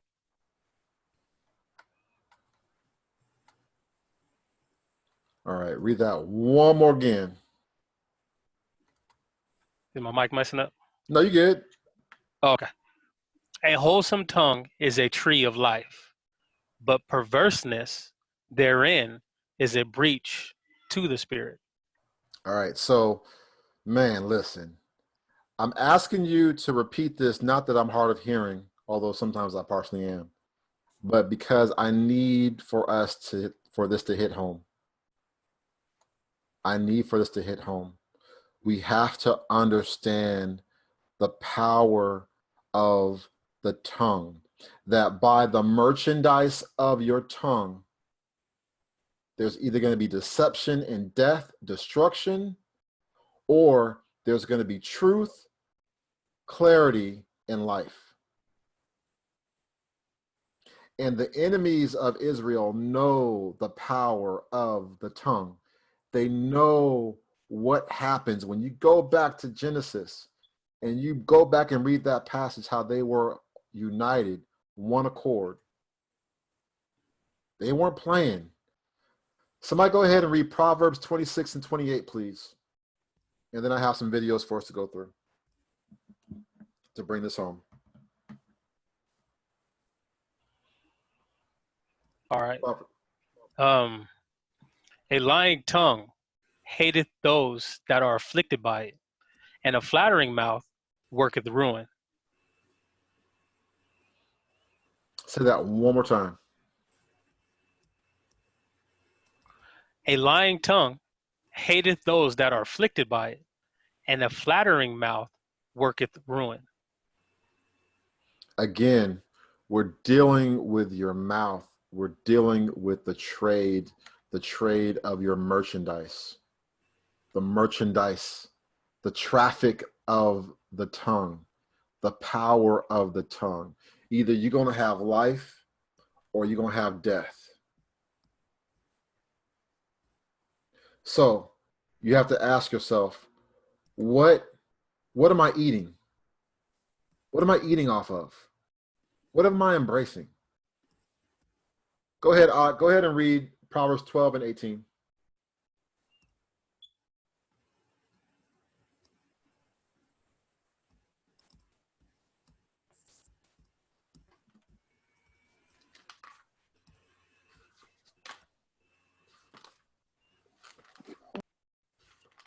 Or whoever's ready. Proverbs 12 and 18. Proverbs 12 and 18. There is that speaketh like the piercings of a sword, but the tongue of the wise is health. All right, say that one more time. There is he that speaketh like the piercings of a sword, but the tongue of the wise is health. All right, so what does that make you think of when you hear that verse? Everybody, go ahead and you want to jump in. What does that make you think of when you hear that? When you hear that, when you read that, what does that make you think of? Your words can either kill or can bring life, can kill or can heal. Very good. Anybody else? The word of the Most High Yah is sharper than a two-edged sword. So it can be the rod of correction. Absolutely. The word of Yah is a rod of correction. It is a word of truth that separates and divides. It's a righteous thing, absolutely. And what you're dealing with is with your tongue, with your mouth, the nature of the tongue, the nature of how you do things. You're either using your tongue and the imagination of your heart to speak life or to speak death. And that's what I wanted to stress to you. All right. So now what I want to do right now, I'm going to show you what our adversaries are doing. I'm going to show you how they literally are trying, or they really are cursing us. Okay. They're cursing us. And let me get this set up real quick. Yeah, so Dwayne, this is Raquel in Austin. That's what I was going to bring out, the idea of people using their mouths to speak negative things in your life and cursing you and your children, and taking away birthrights. Absolutely. I'm gonna show you what happened recently. They got a lot of people upset. All right. This is a curse that Melinda Gates put out. I need you to understand how these folks operate. They ain't crazy. They know what they're doing. You got to understand, this is CNN. All right. And you got these folks, they go on international news and then they pipe this stuff over and over again. So in preparation for your heart and mind, understand that we as a body and here on this call, we reject the notion of what she's about to say. We cancel it. Yes. All right. We break it. We destroy it by the authority of the Most High Yah. It has no authority over us or our households or our brothers and sisters over on the continent of Africa. But And I'm we showing return it you back. this. And we return it back to sender. I'm sorry. There you go. Yeah. So we're going to go and listen to this so you understand what these folks try to do. And hopefully you don't try to send me a new advertisement, but I want you to listen and hear what they're talking about. Maury, can I say something? Say something before you start it. Yeah, go ahead. I saw this on another channel on YouTube, and there's a pastor over in Africa, and he turned around and said, "I put those curses back on you, Melinda Gates." And I was smiling from ear to ear that he turned it back around on her. Very good. We haven't recognized as a global community that we are a global community. And if we had recognized that and stepped up to it, we would have prepared for this. We would have systems in place, both monitoring, alerting very quickly. We would have had test kits available. We would have just, we plan for things as nations. We plan for earthquakes. We plan for tsunamis. We plan for tornadoes. We didn't plan for disease. And I don't think that will ever happen now, thank God. You and Bill and the Gates Foundation are literally putting billions of dollars right now behind the ability to quickly manufacture 8 different potential vaccines just in case 1 or 2 of them may work. The vaccine is the ultimate solution. What we are doing is preparing with our many, many, many partners.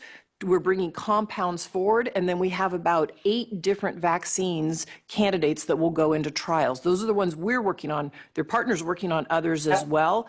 There's a little glimmer of hope in just the last few days, and that is a human trial, human testing beginning for one of these vaccines, and the development of it partly backed by you guys from a company called Inovio. How promising is that?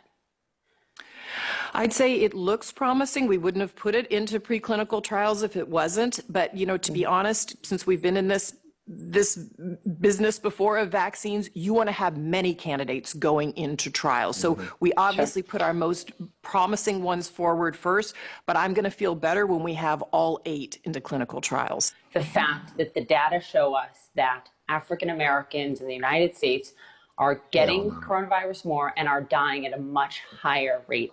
When you started to see these numbers come in, what did you think? It was heartbreaking when the numbers started to come in. We thought that might be the case. But what I see is that, COVID-19, if it affects everybody, but affects people differently.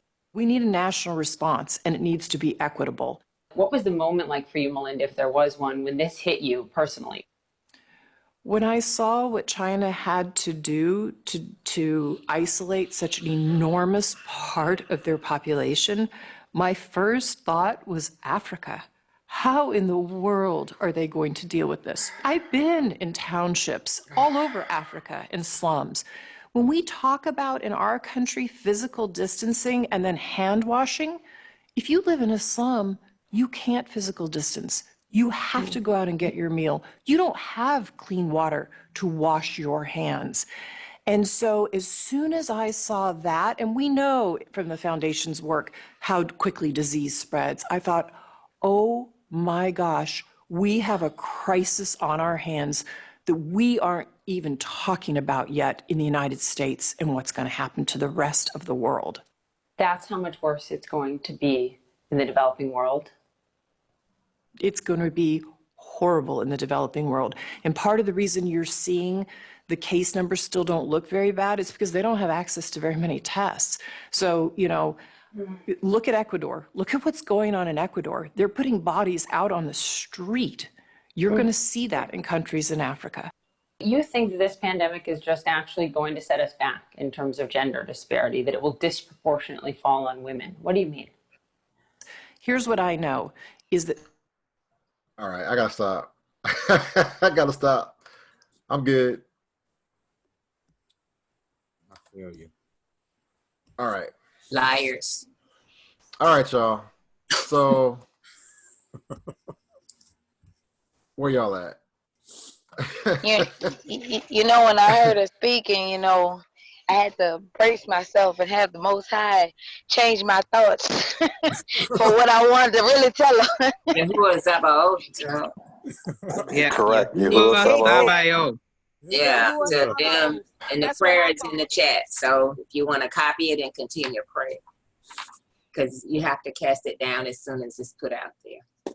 As soon as you hear It the just news start going in. And what I found is our people come to you and repeat these things. In working for a medical school, I have to sit in meetings all day on the Zoom, hearing the lies that are perpetrated by the Gates and the CNNs, be regurgitated back through to me through people that look like me, that have these positions in the medical field as top physicians in this country, and are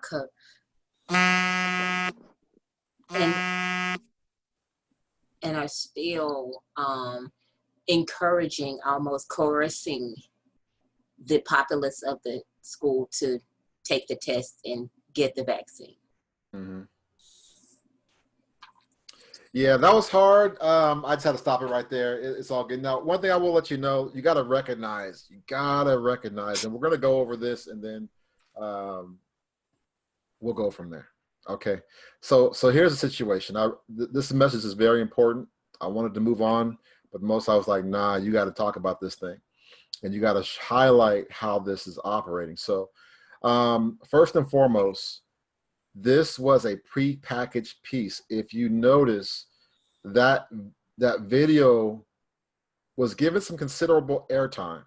Okay, that's like a 4 or 5 minute segment for one person. That was a paid segment. Also, it was a highly edited segment. Highly edited.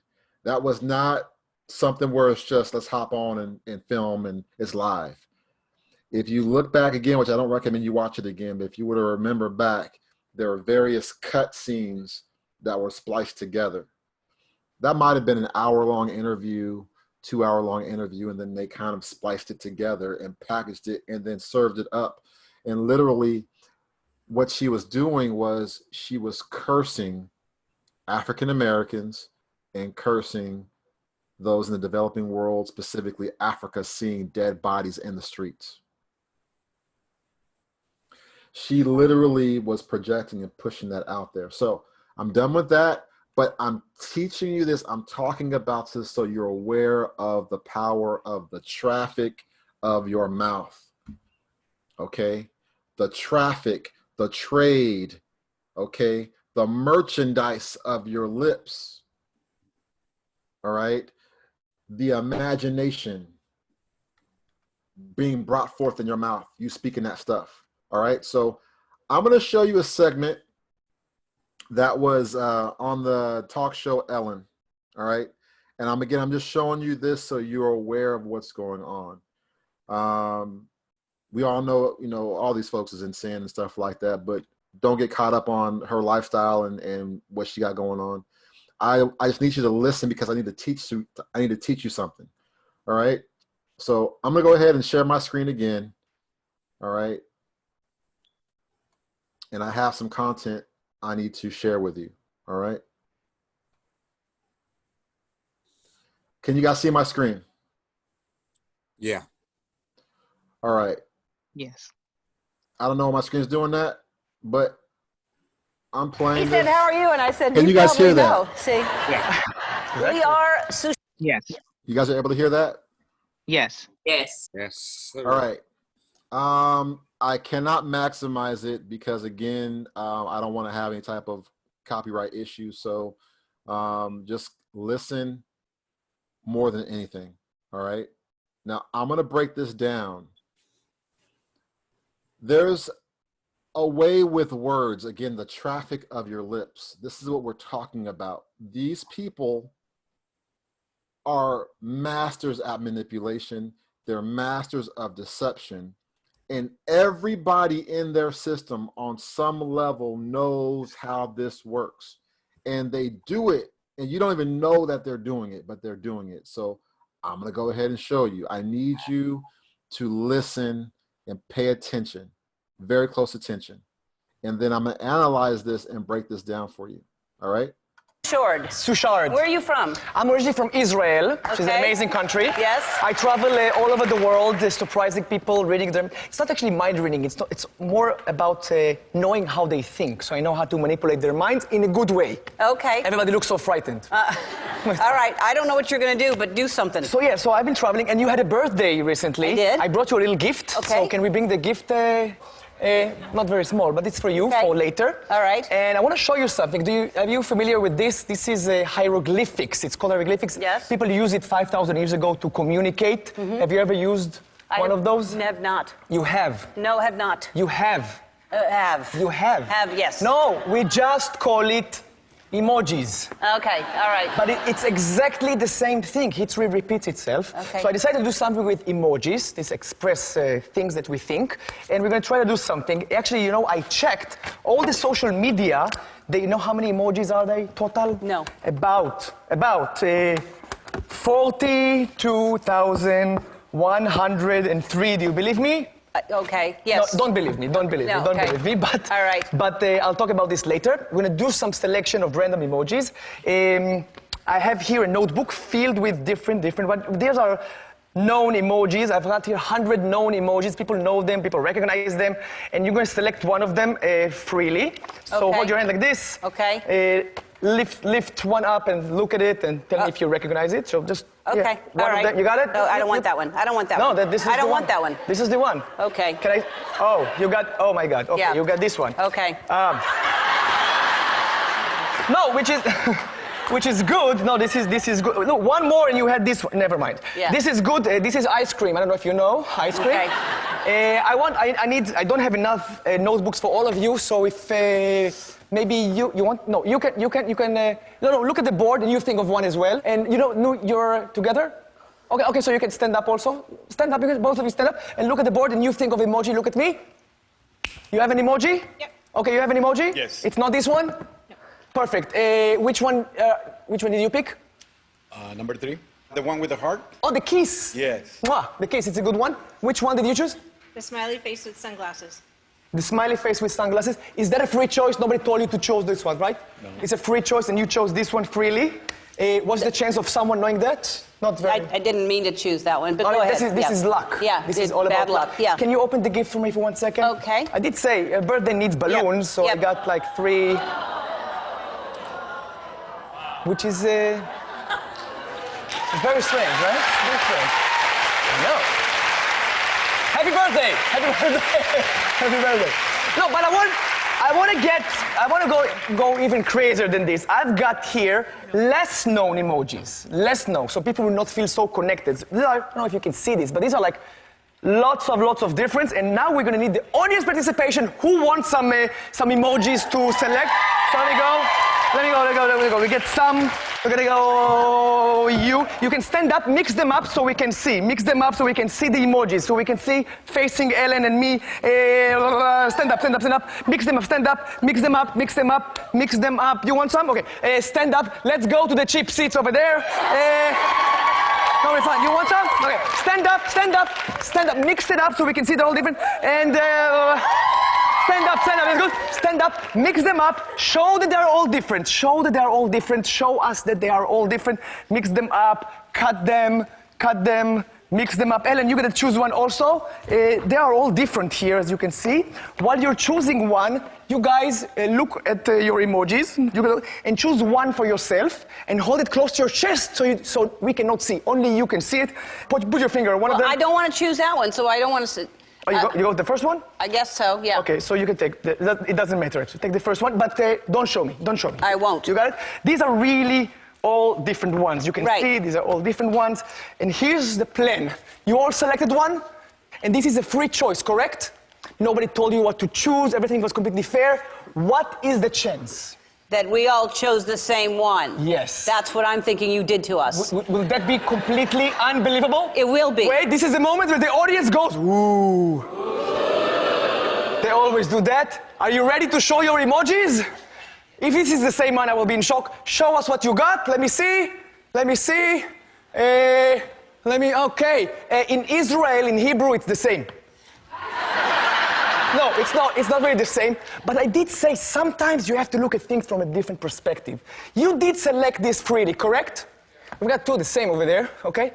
You did select this. Nobody told you what to... You didn't even know you're going to be selected for this specific part. You had many, many options to choose from. I'm here with a shirt, with a sentence. If you can you read what it says over here? I would love for the word to be happier. You have any idea who said this line? I will give you a hint. Who said this quote? Here's a hint. I guess it was me. Yes, it was you. Yeah. It's amazing. It was you. You said this. Yes. How would you put this into an emoji? I would love for the world to be... Don't tell me that you got the happy.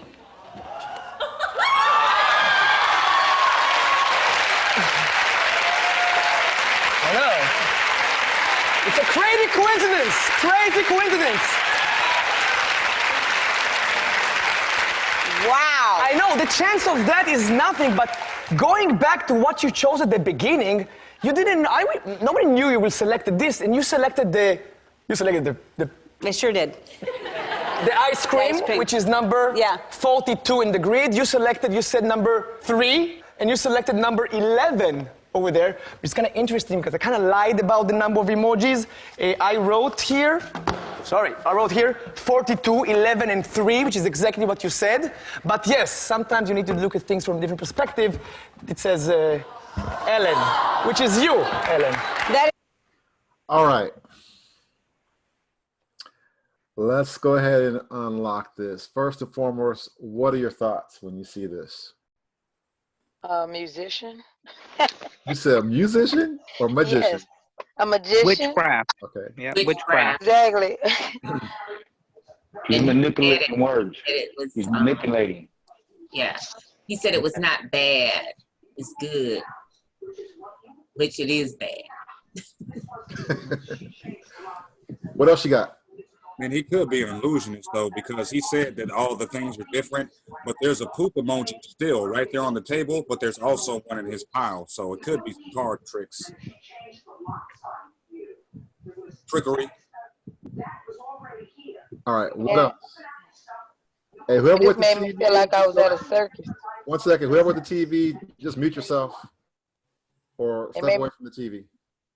It made me feel like I was at a circus. It's a circus. And and he was about to pull out something else crazy that people were gonna be like, wow, over, and we're looking like, why is that amazing? That's not even real. All right, so are you guys aware of what he did? And he did a mind trick. Right. Do you know how he did it? What he ended up doing? Liminal. Predictive programming. He told them what would happen, basically. So multiple things, yes, in multiple aspects of this. Why am I showing you this? I'm showing you this because the enemies of Israel on multiple levels of reality and life do the same thing every day. Now, this is a guy that's going around getting paid and he's doing things, okay? But you got to just, it's very clear to see what he did, all right? And I'm telling you this, I'm showing you this so you understand the power of words, the influence of words, and even the movement of your body language and just your entire being, how it can influence and manipulate people. Again, we're all still talking about the merchandise, the trade, all right? Let me show you what he did and how in the world this happened. I'm going to break down this partially step by step, and then we're going to move on for time's sake. How are you? And I said, you probably know. See? correct? Liar Suchard. Suchard. Where are you from? I'm originally from Israel, which is an Okay. amazing country. Yes. I travel all over the world, surprising people, reading them. It's not actually mind reading. It's more about knowing how they think. So I know how to manipulate their minds in a good way. Okay. Everybody looks so frightened. All right. So I've seen this guy, some of his stuff online a few times. Do you recognize what he just did there? He told them that he was going to manipulate them. But in a good way. He said, in a good way. So they would be relaxed and allow it to happen. Right. I'm going to manipulate your minds. What else did he say? That he was from Israel. Yep. What else did he say? What did he tell them to do? Relax. Relax. What else? He set them up for meditation. Yep. What else? He said they look frightened. So I think he was trying to get them heightened a bit. Right. He literally told them, be afraid. Right. Yep. He made a statement of observation. Everybody looks so frightened, right?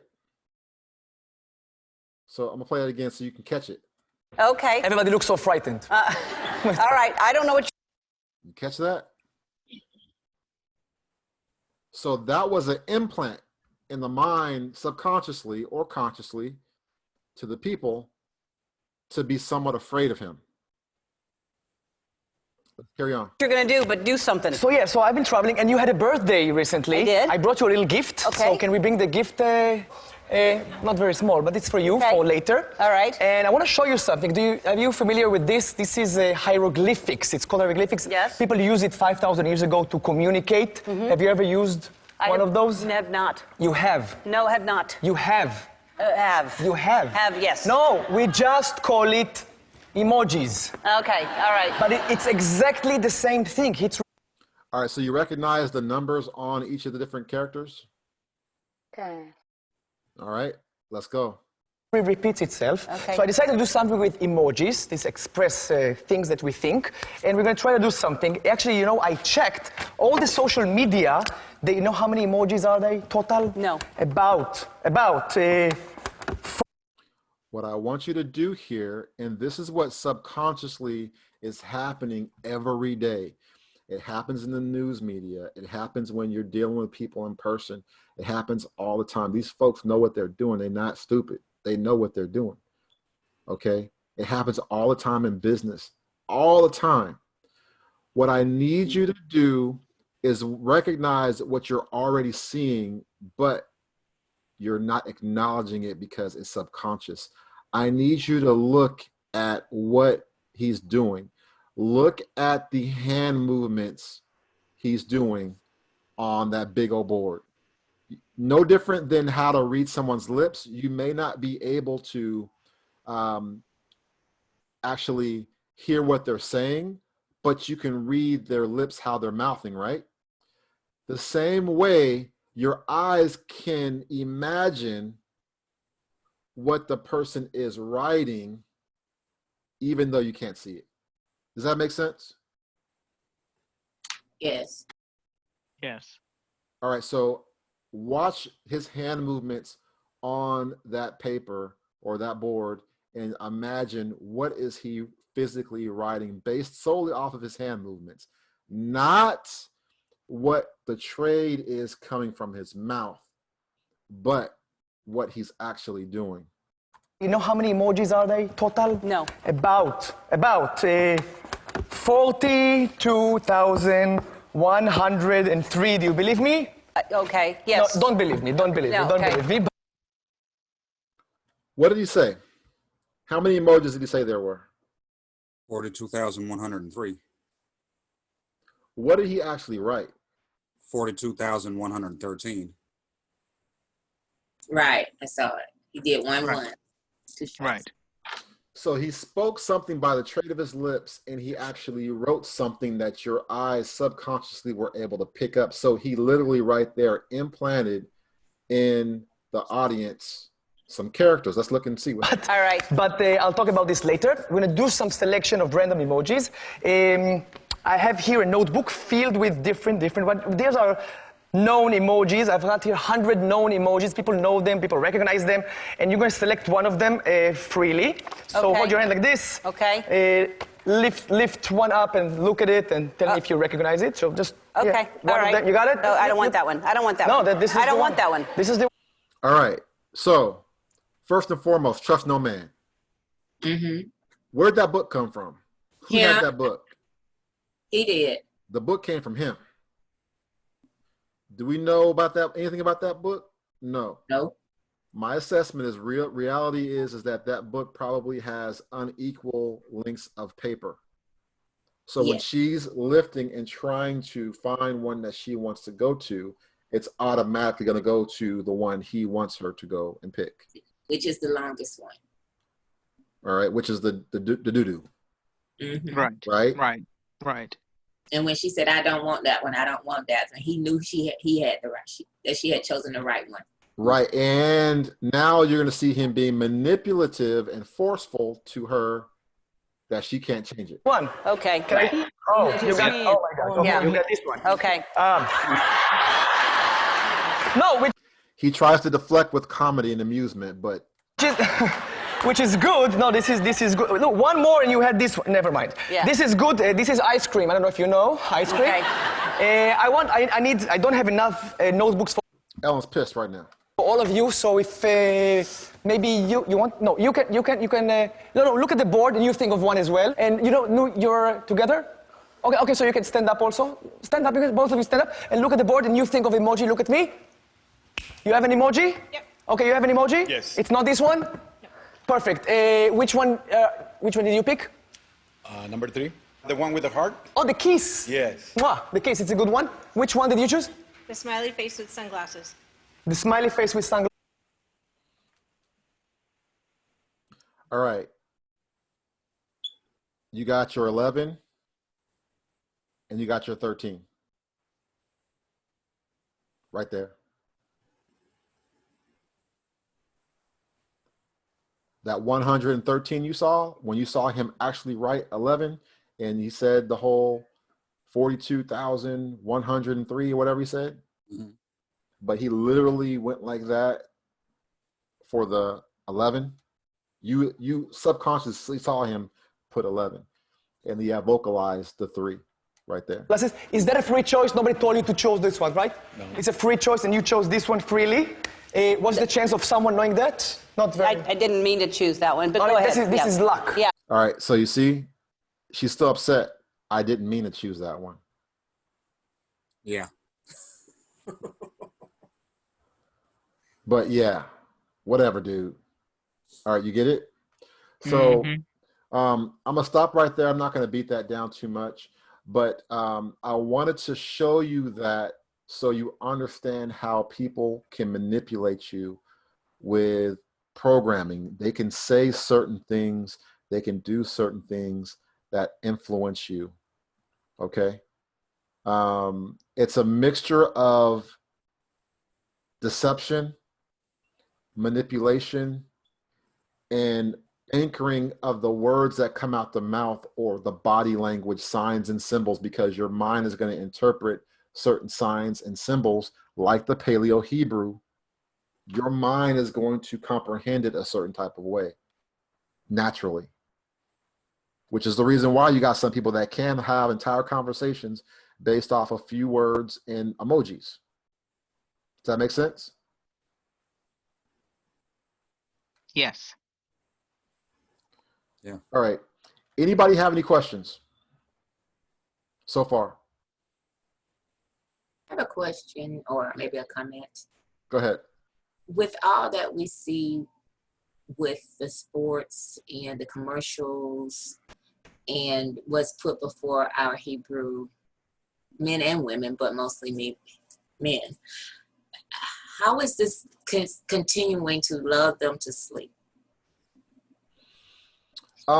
So the way it's lulling them to sleep is because their minds are being conditioned based off of what those that are in power want them to believe, want them to know. Meaning, because like Melinda Gates on international television put out the energy. She literally put a curse out on the continent of Africa and on African Americans.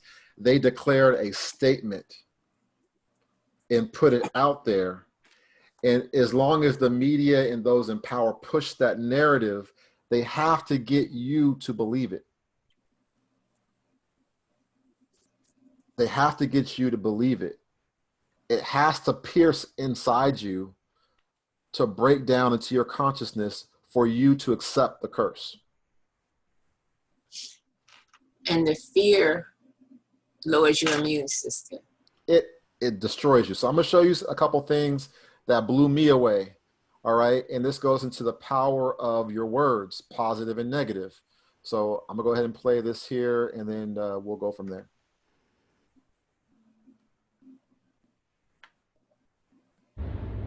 Dr. Amato's laboratory does research on water samples which are subjected to various forms of outside influence.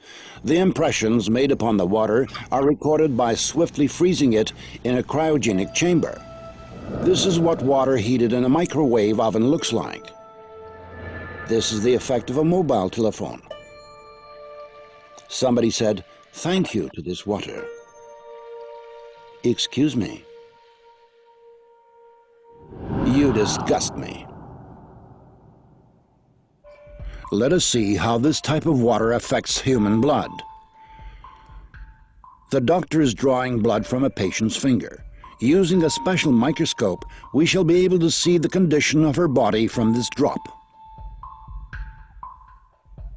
These are red blood cells, and they've lost their electrical charge, so they're all stuck together in a formation called a rouleau. Here's a huge symplast. Symplasts are associated with heart disease and arthritis and lung disease and many other conditions that could be coming in the future. The doctor asks the patient to drink a small amount of structurized water.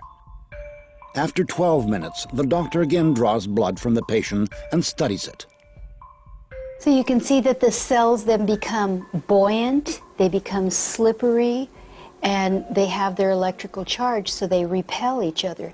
That allows them to carry oxygen, and it means that we're changing the pH of the blood back to an aerobic environment rather than an anaerobic environment. I think that's utterly amazing. That just drinking water could do that. In 1995, Dr. Emoto Masaru was the first one to record musical impressions on water. In Dr. Emoto Masaru's laboratory, they allowed water to listen to music, after which they flash froze the water. And then, under the microscope, they could clearly see the crystals that the water had formed. Here is what the music of Bach looks like.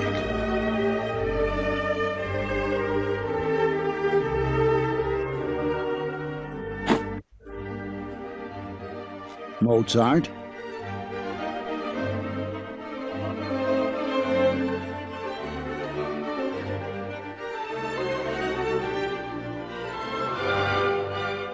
Beethoven.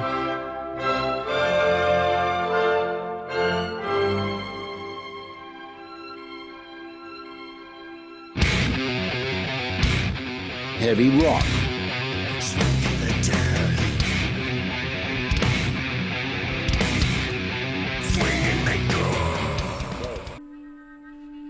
Dr. Emoto has conducted another interesting experiment. He placed rice into 3 glass beakers and covered it with water. And then every day for a month, he said, "Thank you" to one beaker. "You're an idiot" to the second. And the third one, he completely ignored.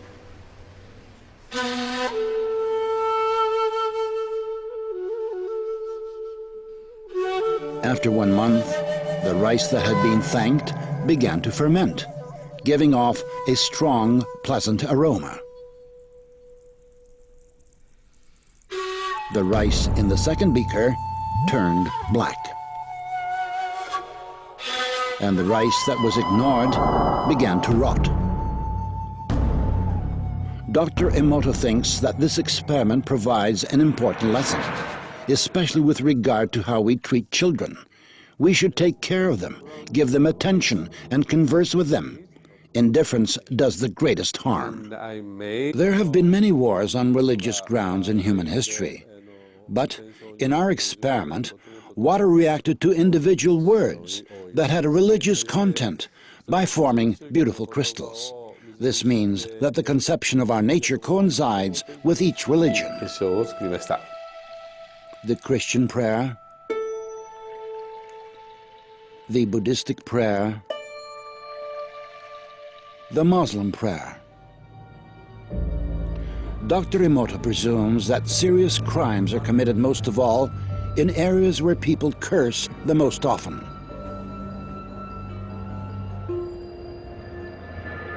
Idiot. I hate you. Laboratory containers of water were inscribed with hieroglyphs denoting words and the names of well-known people. Love, hope, soul, Mother Teresa, Hitler. Emoto Masaru's numerous experiments aimed at finding the word that cleanses water most powerfully have shown that it is not just one word, but a combination of two.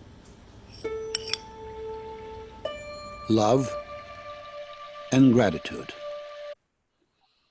All right, so what are you guys' thoughts about that?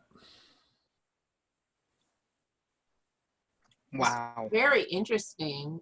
I know Yes. the watchman and his wife did that same experiment just to see if it was true, and it was with the rice.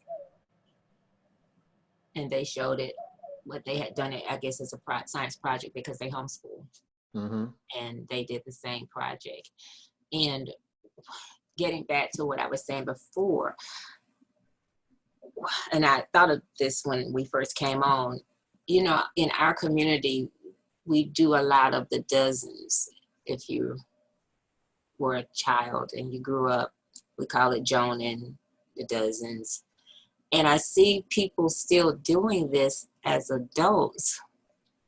And I'm just overwhelmed at the fact that they haven't figured out, as intelligent as they are, that they're basically cursing each other in the name of fun, and they cannot seem to understand that there's no such thing as a harmless word, even if you're saying every idle word, gotta give account. Yeah, right.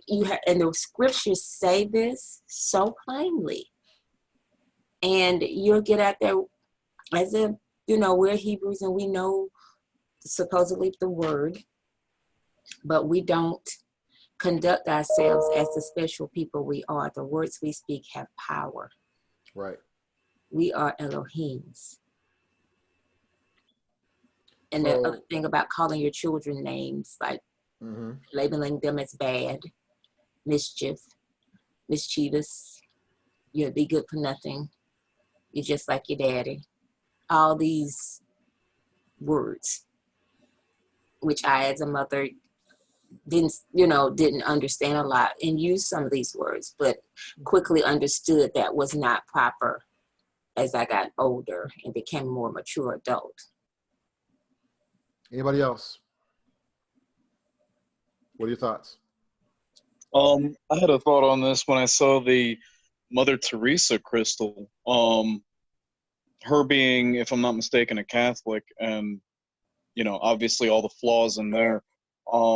The power of intention and or perception of what's being said, right, also has influence. Yeah, absolutely. Yeah, I saw that. You're dealing with, it's not just the words themselves, it's the spirit behind the words. And that's another aspect of it. I would venture to say that you can say love in a horrible tone with the negative emotions, and you'll still have the same effect as if you said something negative. Right. Because it's not just the words you say, it's the emotion, it's the energy, it's the creative force behind those words. Anybody else?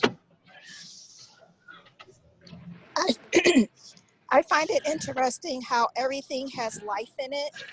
So even if you're thinking about rice, that there is life and energy in that, and so it responds. So it takes me back to when Yahushua tells us that we can move a mountain. He's not just saying it to say it. He's saying it because there's life in it, because it was created by Elohim. So just something I reflect on. Absolutely. Anybody else? What are I your have thoughts? a question going back to, I want to land back onto what the young man, I think it's Daniel, said about the intent of the perception of the person speaking. So with that being said, going back to what I said about people, Joan, and is the intent because their laughter behind it? Because I've often felt that sometimes people use that as a way to really be slick and say things they really want to say, but they say it jokingly.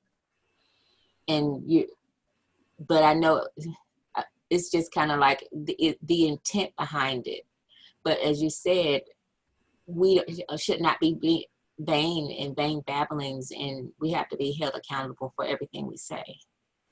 Yeah, we're going to be held accountable, and it comes down to self-centeredness. When you're jonesing on somebody, when you're snapping on somebody, when you're trying to basically tear them down openly, publicly like that, why are you doing that? What's your motivation for doing that? Is it to put them down and make you feel better or look better, or you're lowering them down to make you seem like you're a smarter person, more intellectual, or more studied? Is it out of pride that you're maybe you feel threatened by this person, so you got to tear them down?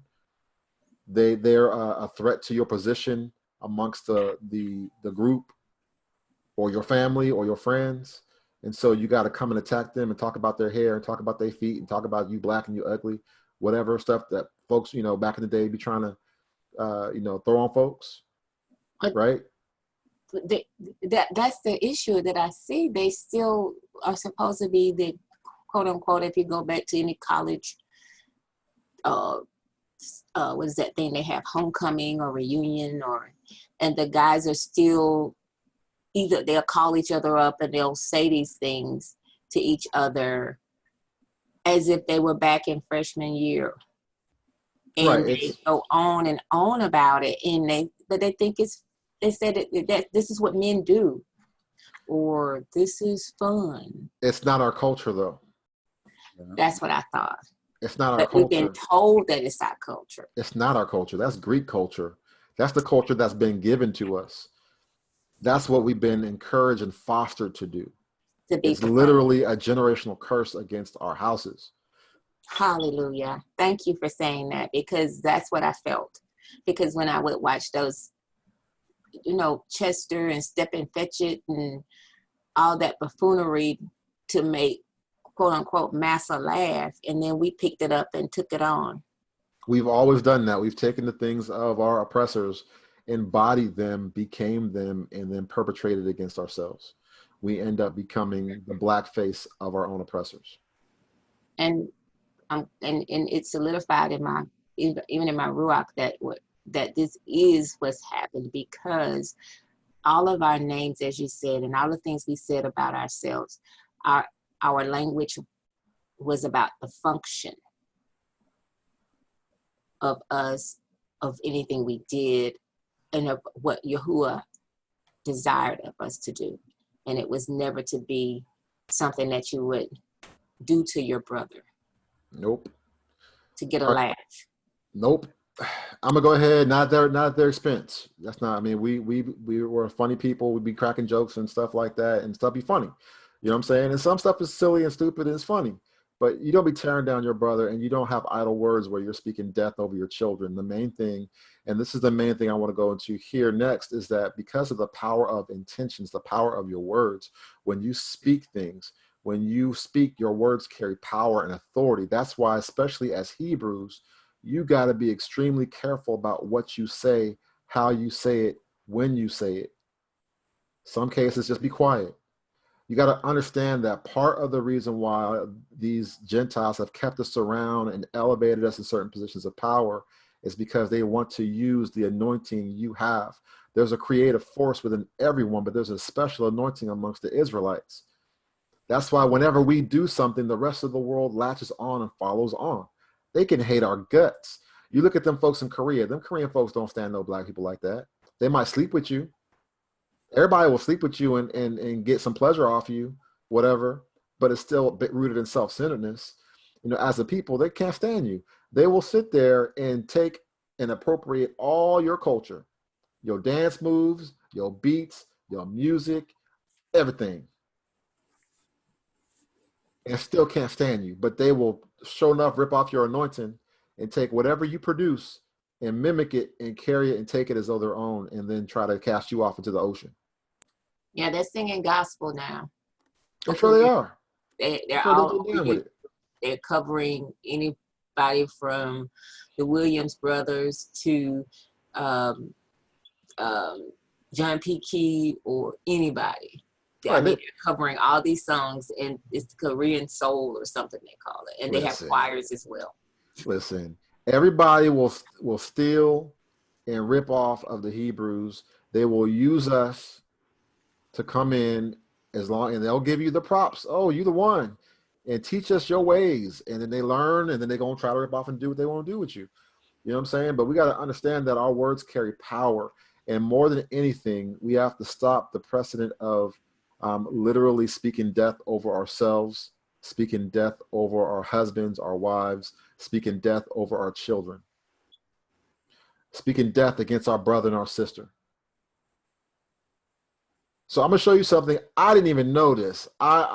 This blew me back away. I didn't even know this was even a possibility. All right, and I don't even watch this show, Mythbusters.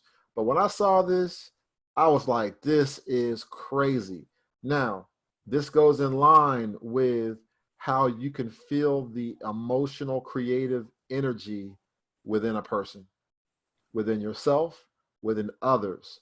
How they when you walk into the room, you feel the energy, the tension. You feel that vibrational force, that frequency, some people say, of what's going on around you. Okay? Words, emotions, that creative force is real. And we don't recognize, we think it's a game. And the reality is we are cursing ourselves. We curse ourselves by replaying in our mind the negative things that we've spoken to ourselves. So check this out.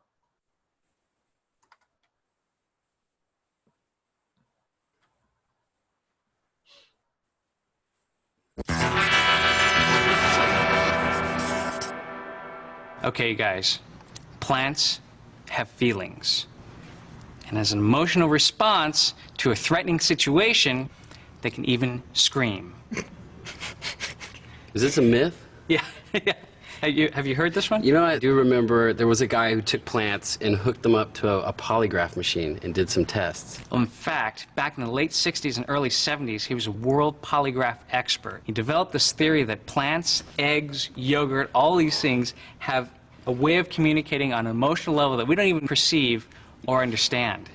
The concept of primary perception may be a little out there for some people. It means that all living organisms on Earth, from a whale, a human being, a plant, right down to a single cell, is interconnected, able to feel all sorts of emotions and to communicate with ESP.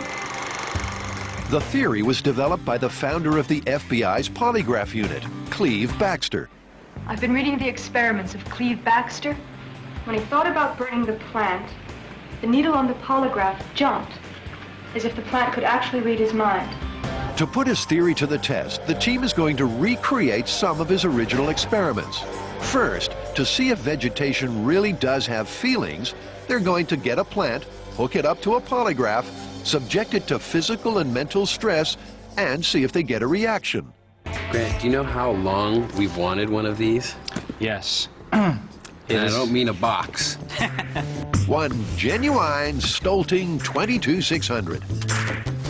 Oh, I hear something rattling already. The same model polygraph used in the, you guessed it, original Baxter experiments. Oh, sweet. I saw Meet the Parents. I know how these things work. Ever done time in prison, Jack? When humans are in situations of stress, such as telling a lie to someone, the theory is there are often changes to their body. Their heart rate goes up and they sweat more. It's the GSR, or galvanic skin response component of the polygraph, that measures the amount of sweat. It does this by putting out a tiny electrical current that monitors any change in the skin's conductivity. Baxter took the GSR electrodes from the polygraph, attached them to a leaf, and said he could tap into the currents that flow into our green friends. Tori makes a special screw-on clamp to secure the electrode from the polygraph to the leaf of the Dracaena. Don't worry, little buddy. We're not going to do anything mean to you. Yet. No, dude. Sorry, we're not supposed to freak it out? No. Okay. To help block out any accidental electrical interference that could affect the polygraph, like a cell phone going off or a plane flying overhead, they're going to conduct the test inside a shipping container. I'll take it into the container, which we know acts as a really good shield from radio frequency interference. The camera crew, everybody else, will be outside, so all that camera equipment's going to be out there recording us remotely. Grant and Tori clear their minds. Let's go to our happy place. And become one with nature. There's definitely a little deflection there. A little slap on the leaf caused the needle on the polygraph to move. Could it mean the plant is feeling fear and pain? Plant's kind of twitching. Because he knows what's coming. To up the ouch factor, Tori pulls out the heavy artillery. Whoa, huge spike. The needle moved way more when the strength of the attack was increased. Each time we hit the plant with the fire extinguisher, the needle pinned. The boys are baffled, but move on to test if plants can read minds. This time, Tori's not going to touch the plant at all. He's just going to imagine hurting it. Think about something specific to this plant, and I want you to really, you have to really intend to do it. Like, I am going to do this. I'm going to kick your butt. Ready? Had a good baseline. I gave it a mental picture, picturing it burning on fire. The needle jumps. Are you serious? Stop, stop, stop. No way. Tori had a thought, and the plant reacted. What the heck was that? I don't know. Okay, you're not touching the plant, is that correct? No, I'm not touching anything. All I'm doing is I'm staring it down and imagining it in flames. Is the Dracaena tapping into Tori's consciousness and terrified of being burnt? Okay, that's it for today. I mean, I'm not saying I believe this, but yeah, it's kind of hard to dispute the ink. Even engineer Grant, man of science, is taking off his skeptic cap. If I were to say that it was a random occurrence, be some pretty amazing coincidences going on. It boggles the mind. All right. What are you guys' thoughts?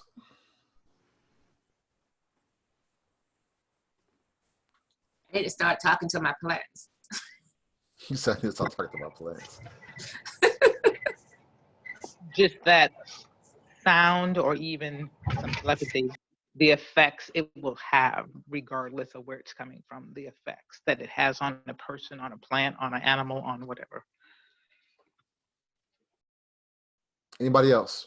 I was just thinking about how magnificent Yahuwah is have made all this creation. But I already talked to my plants because I'd heard about, if you talk nice to them, they'll do better. But I had no idea that if the thoughts could interfere. or they could, make a change. Now, I don't know, again, like I said, if it's coincidence or not, but it sure didn't appear to be. So that was interesting.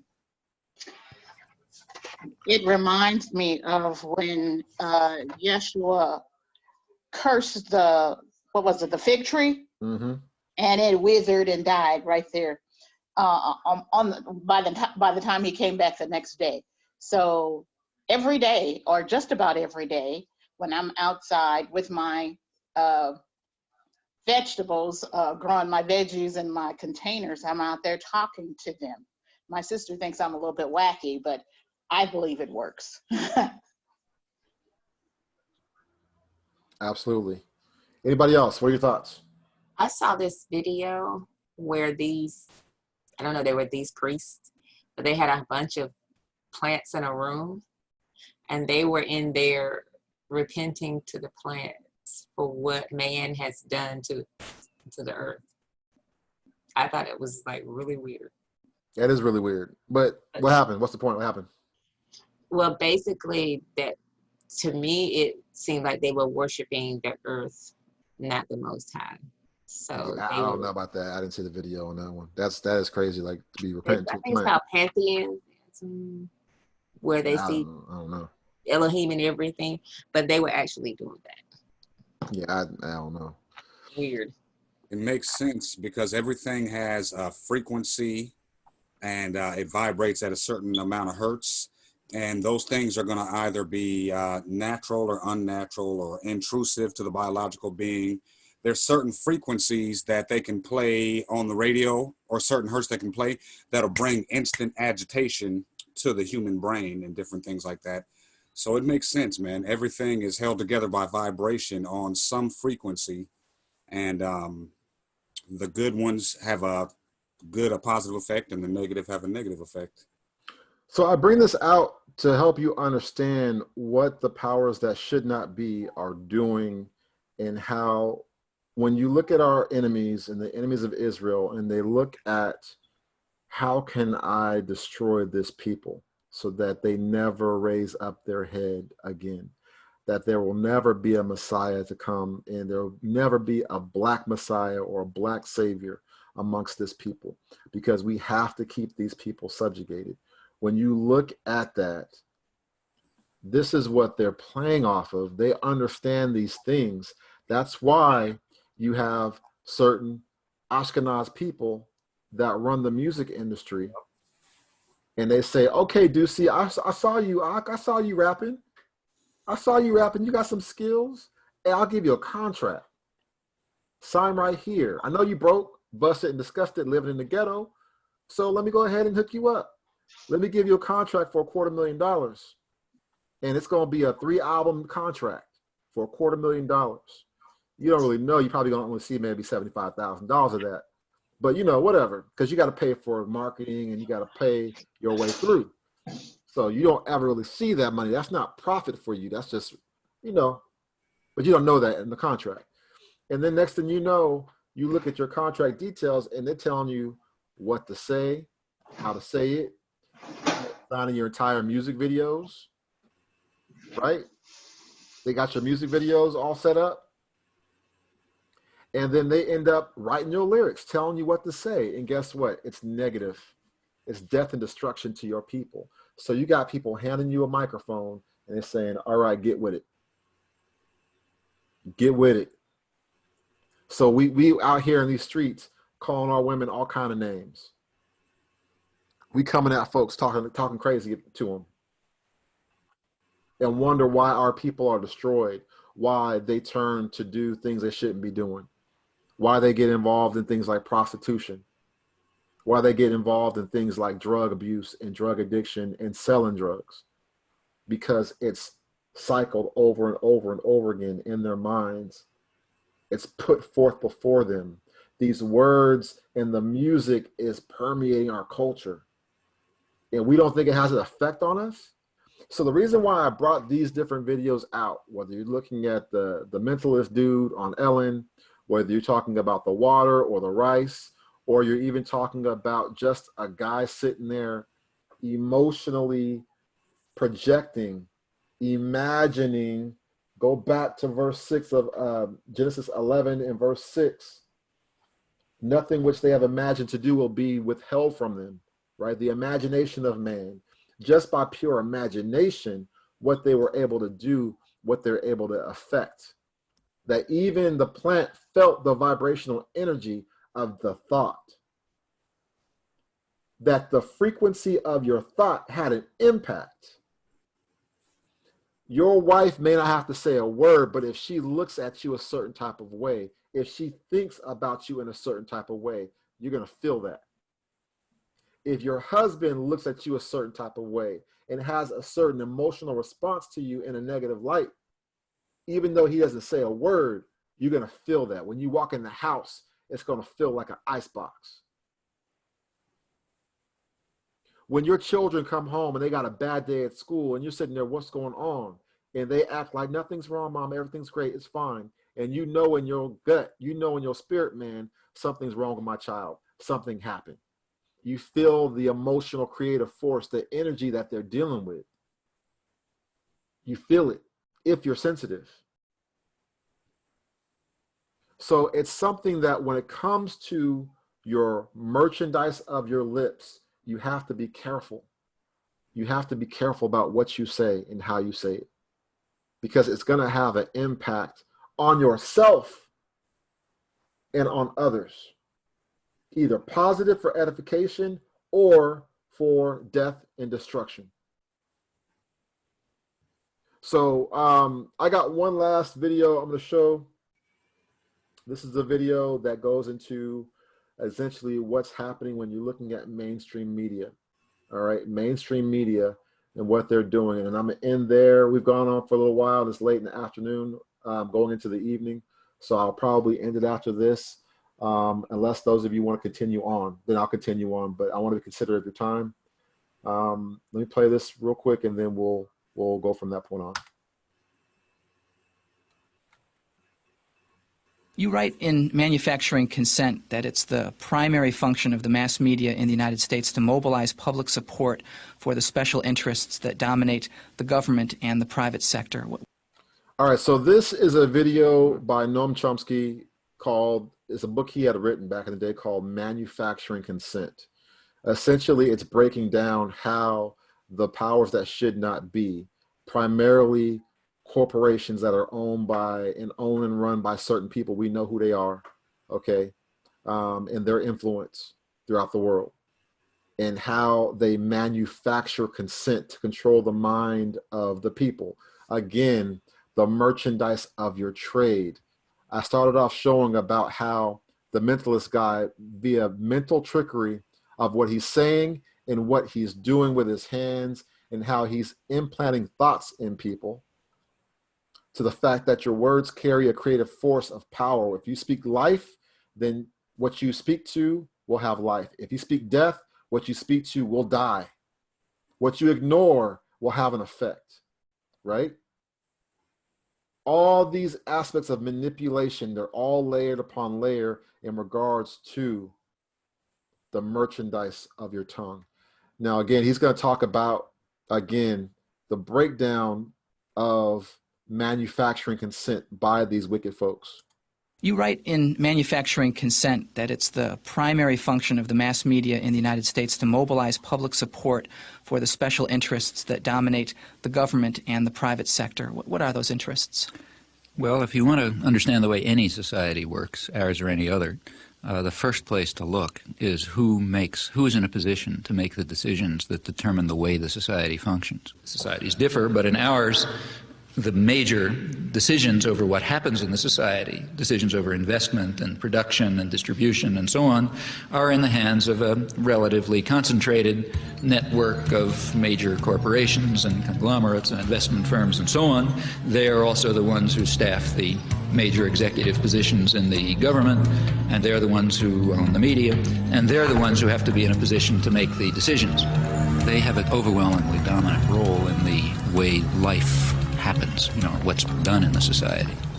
Within the economic system, by law and in principle, they dominate. The control over resources and the need to satisfy their interests imposes very sharp constraints on the political system and the ideological system. When we talk about manufacturing of consent, whose consent is being manufactured? We can, to start with, there are two different groups. We can get into more detail, but at the first level of approximation, there's two targets for propaganda. One is what's sometimes called the political class. There's maybe 20% of the population which is relatively educated, more or less articulate. They play some kind of role in decision-making. They're supposed to sort of participate in social life, either as managers or cultural managers, like, say, teachers and writers and so on. They're supposed to vote. They're supposed to play some role in the way economic and political and cultural life goes on. Now, their consent is crucial. It's one group that has to be deeply indoctrinated. Then there's maybe 80% of the population whose main function is to follow orders and not to think, and not to pay attention to anything. And they're the ones who usually pay the cost. All right.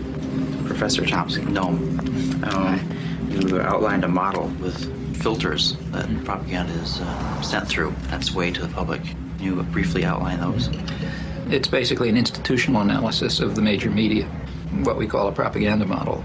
We're talking primarily about the national media, those media that sort of set a general agenda that others more or less adhere to the extent that they even pay much attention to national or international affairs.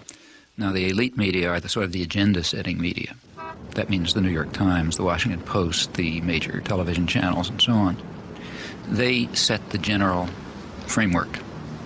Local media more or less adapt to their structure. World News. Gives a soundbite that says that there's a beachhead. I think 628 is a good one. Yeah, but I think 6 is a good start. This is the operative soundbite for us. He's ours. He really knows how to time. He's got a minute for all the time, so that's. I love this soundbite. Okay. And they do this in all sorts of ways, by selection of topics, by distribution of concerns, by emphasis and framing of issues, by filtering of information, by bounding of debate within certain limits. 2.5 minutes to 8. Hopefully you guys caught that. Hopefully you caught that. These are the people that control the framework of thought in America and around the world, and they're controlled. They're the ones that choose and select what is discussed, what's talked about. They frame the issue for the people and sadly for our people. 45 seconds. They determine, they select, they shape, they control, they restrict in order to serve the interests of dominant elite groups in the society. There is an unusual amount of attention focused today on the 5 nations of Central America. This is Democracy's Diary. Here for our instruction are triumphs and disasters, the pattern of life's changing fabric. Here is great journalism, a revelation of the past, a guide to the present, and a clue to the future. The New York Times is certainly the most important newspaper in the United States, and one could argue the most important newspaper in the world. The New York Times plays an enormous role in shaping the perception of the current world on the part of the politically active, educated classes. Also, the New York Times has a special role, and I believe its editors probably feel that they bear a heavy burden in the sense that the New York Times creates history.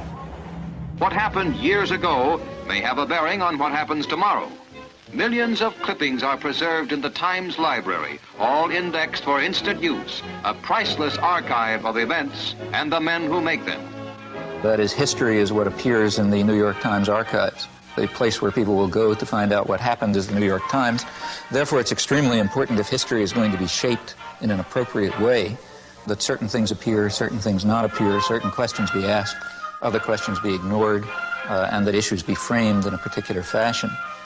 Now, in whose interests is the history being so shaped?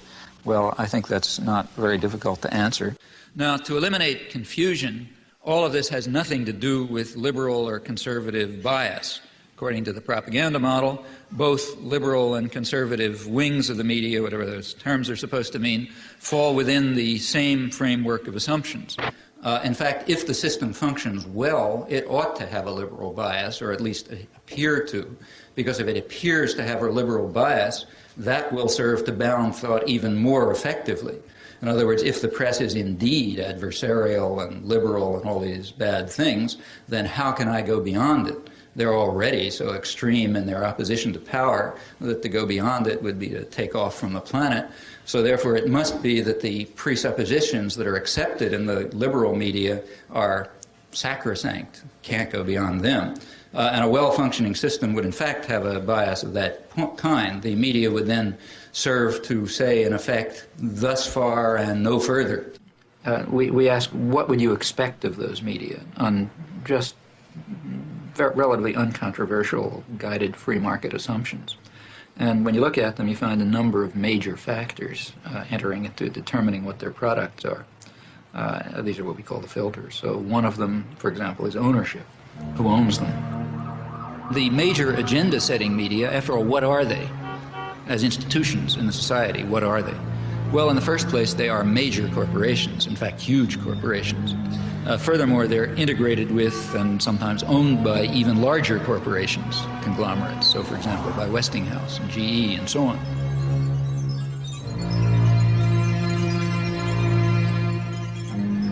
What I wanted to know was how specifically the elites control the media. What I mean is, I guess... It's like asking, how do the elites control General Motors? Well, why isn't that a question?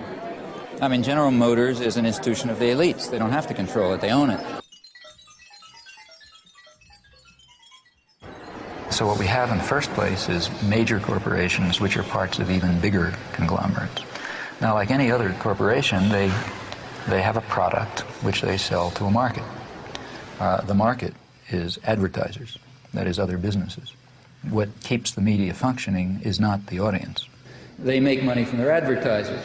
And remember, we're talking about the elite media, so they're trying to sell a good product, a product which raises advertising rates. And ask your friends in the advertising industry, that means that they want to adjust their audience to the more elite and affluent audience. That raises advertising rates. So what you have is institutions, corporations, big corporations, that are selling relatively privileged audiences to other businesses. Well, what point of view would you expect to come out of this? I mean, without any further assumptions, what you'd predict is that what comes out is a picture of the world, a perception of the world, that satisfies the needs and the interests and the perceptions of the sellers, the buyers, and the product. Now, there are many other factors that press in the same direction. If people try to enter the system who don't have that point of view, they're likely to be excluded somewhere along the way. After all, no institution is going to happily design a mechanism to self-destruct. It's not the way institutions function. So they all work to exclude or marginalize or eliminate dissenting voices or alternative perspectives and so on because they're dysfunctional. They're dysfunctional to the institution itself. All right. Dr. Amato's last. Stop right there. All right, I'm going to stop right there. What I wanted to do in regards to bringing that out again is to show you how literally the powers that should not be, via primarily corporations, have their hands in everything. They control the media, the merchandise of the tongue, right? Where they're able to tell you what to think, how to think. They literally go forth and present an image of you to you for you to accept, embrace, or reject. So no different than literally there was a CNN agenda. That was a paid piece from Melinda Gates. Okay, the Bill and Melinda Gates Foundation. That was paid to project those things out there. And for the unsuspecting Hebrew that doesn't know any better, they're going to take what's said at face value and accept it and embrace it. So you have people that literally are going around saying and believing, man, the COVID-19 is coming after us. You know, our people they're literally saying these things. I don't even want to repeat it, but just flow with me. You understand what I'm saying. I'm going to tell you this. I had a conversation with my own mother. And it made me sad because she had mentioned something, and I was like, oh man, she literally said, I hope I don't get it. I hope I don't get it. And I had to have a conversation with my mom to try to discuss that. We have to understand that our people are dealing with these issues. They're being affected by these issues, these statements, these words that are being produced. Because listen, on the radio, when you was going to work like that, on the way to work, on your lunch break, going home, you're listening to the paid talking heads that are regurgitating ratchet information, ratchet info, all that stuff into your head, filling your head with junk. They're playing songs over and over again, the same 8 or 9 songs, they're playing them over and over again, that gets you to have the thought process of death, destruction, deception for yourself and for your people. It's sad because the reason why the world has gone to hell in a handbasket as it is because these people are they're in a pickle. The only way we can keep these Negroes, these Hebrew Israelites, in check is if they destroy themselves. So we have to create a system and an infrastructure that gets them to curse themselves because they're blessed. And we can't curse them. We could try to curse them, but the only way it'll work is if they embrace the curse. They have to embrace the deception. They have to come into agreement with the words we speak of death and destruction. And if we can't do it ourselves, we got to get one of them to do it.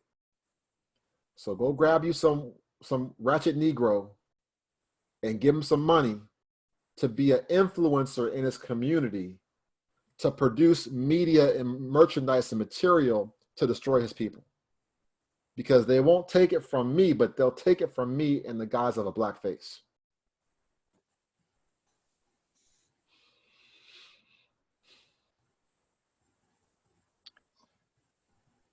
Scripture comes to me, Amore, is that my people are destroyed for lack of knowledge. And if we would just get the knowledge of who we are and start walking in according to Yah, we would turn it all around.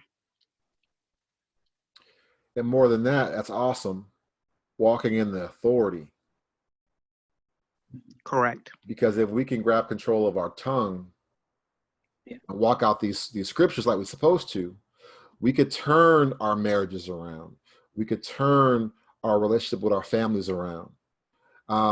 Instead of operating in the spirit of death and destruction, we can speak life unto the circumstances that we're in.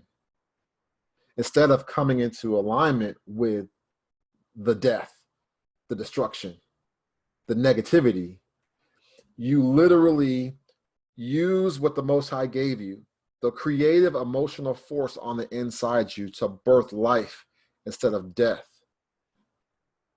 Choose life. We got to stop going into alignment with the design of our enemies. And they're literally manufacturing media propaganda against our people. Listen, I'm going to open the floor up in a minute, but I need you to recognize this. It's a crazy situation, especially when I look at the reality of things, especially with the Sephardim and the Ashkenazim. 2 different groups, both converts. There's a variety of good and bad in those 2 groups. For the most part, more than anything, they're indifferent. They're so much supportive. A few supportive, but for the most part, they're more or less indifferent. What messed me up in this awakening was to recognize the level and extent that we have been controlled by our oppressor. That from cradle to grave, we've literally been handheld through their system of control. Our music is our music, yet it's not. Because our music has been controlled and shaped and pruned, crafted by our enemy. You look in the 40s and the 50s and the 60s, you have artists that came out from the streets, from within us. What do? I'm gonna get you on this record deal. I'm gonna throw you a little chump change. Guess what? I now own all the rights to your music. Guess what? I'm gonna go have the Caucasian band that's trash.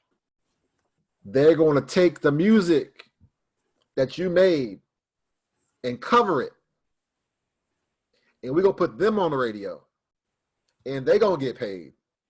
And they're gonna do tours.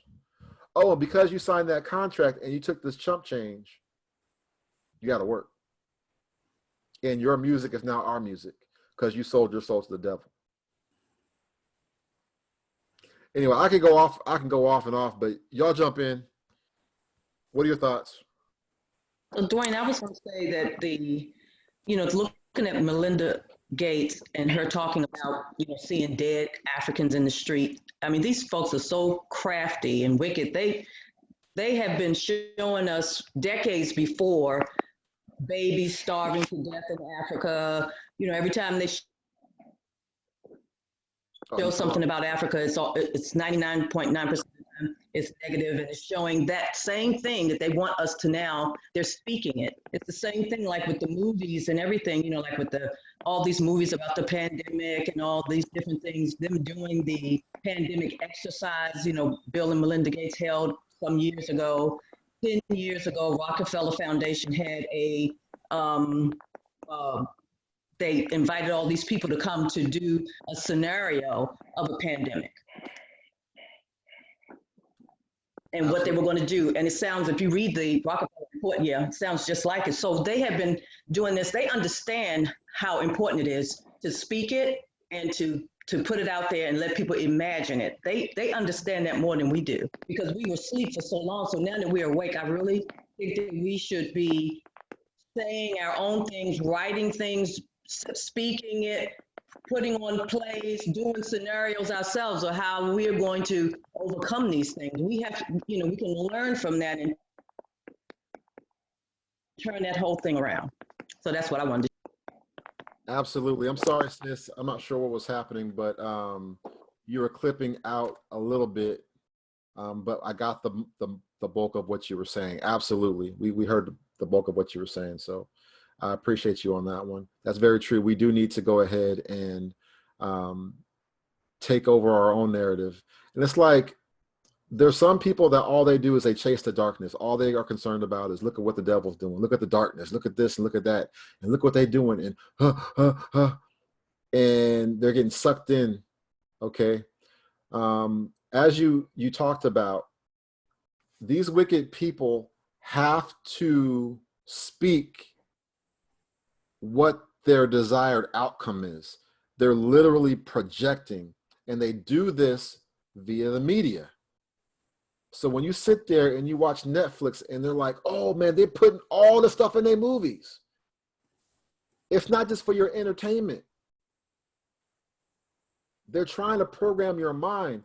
Listen, if that dude, the mentalist dude, was able to do that in a couple minutes, what do you think they're doing every day on your news, on the commercials, and on TV, in your Netflix movies and your Hulu and all your other cable TV? What do you think that they're doing? What do you think they're interlacing in there? Okay, back in the day, one second, back in the day, there was no issue. Like, we weren't sitting there, we had no issues when it came to homosexuality and lesbianism and transgender stuff going on. That wasn't like that. Even back, when you go back to the 90s, it wasn't like that. But what did they do? They made sure to grab a couple brothers, Wesley Snipes, you know what I'm saying? Every other random black dude, they try to put him in a dress. Dean Rames, they put him in a dress, right? They're putting everybody in a dress.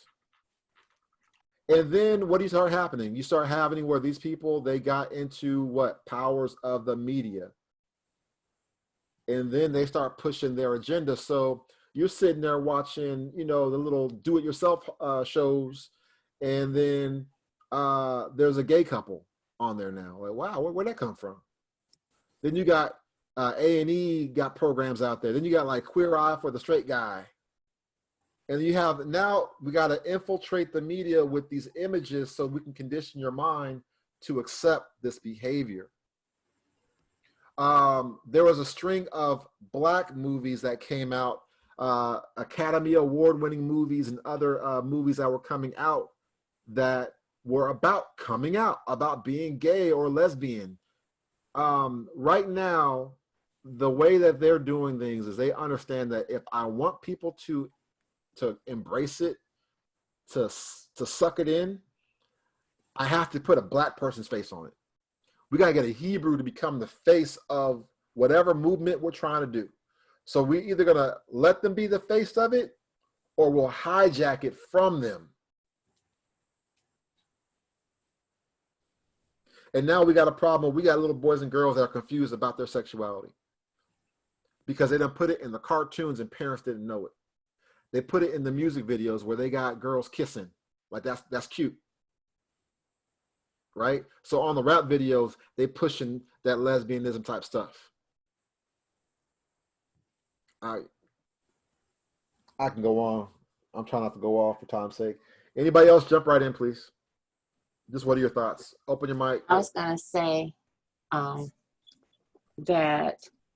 there's a book called How the Other People Created Hollywood, and how they predictably programmed this whole society. They put themselves as the underdog so people would root for them to become the mainstream. They hid in plain sight. They changed their names, and they created this whole narrative. So they always been working, trafficking their conversation to twist things to make it look and what people don't understand about the media is that's the plural for medium. It's a way to enter in to you. So you're using this to go from one spiritual plane to another. So a lot of parents now have been so lulled to sleep that if their child comes to them or is watching this thing that is the meaning, or telling them that it's okay to have a different gender, they're okay with it. Right, they've been conditioned. They've been conditioned. And when you say something, I'm sorry, I knocked that off. When you say something to them about it, then you're the bad guy. Right. You're old school. And can I say something that happened to me today? Yeah, go ahead. Something really bad. I was talking to my neighbor, and she was telling me that she was making masks and stuff. She makes clothes. And I was like, well, let me look at them and see what's going on. Because if I have to go back to work, I'm going to be required to wear it. So she said, well, and I kind of knew what her occupation was. Right. But I naively went to her Instagram page where the masks were mixed with her occupation. What? What was she doing? She's a house madam. And she a what? A house madam. She a pimp? She's a woman that watches over the girls at the strip club. And she makes clothes. So all of these visions that I can't get out of my head. Gotcha.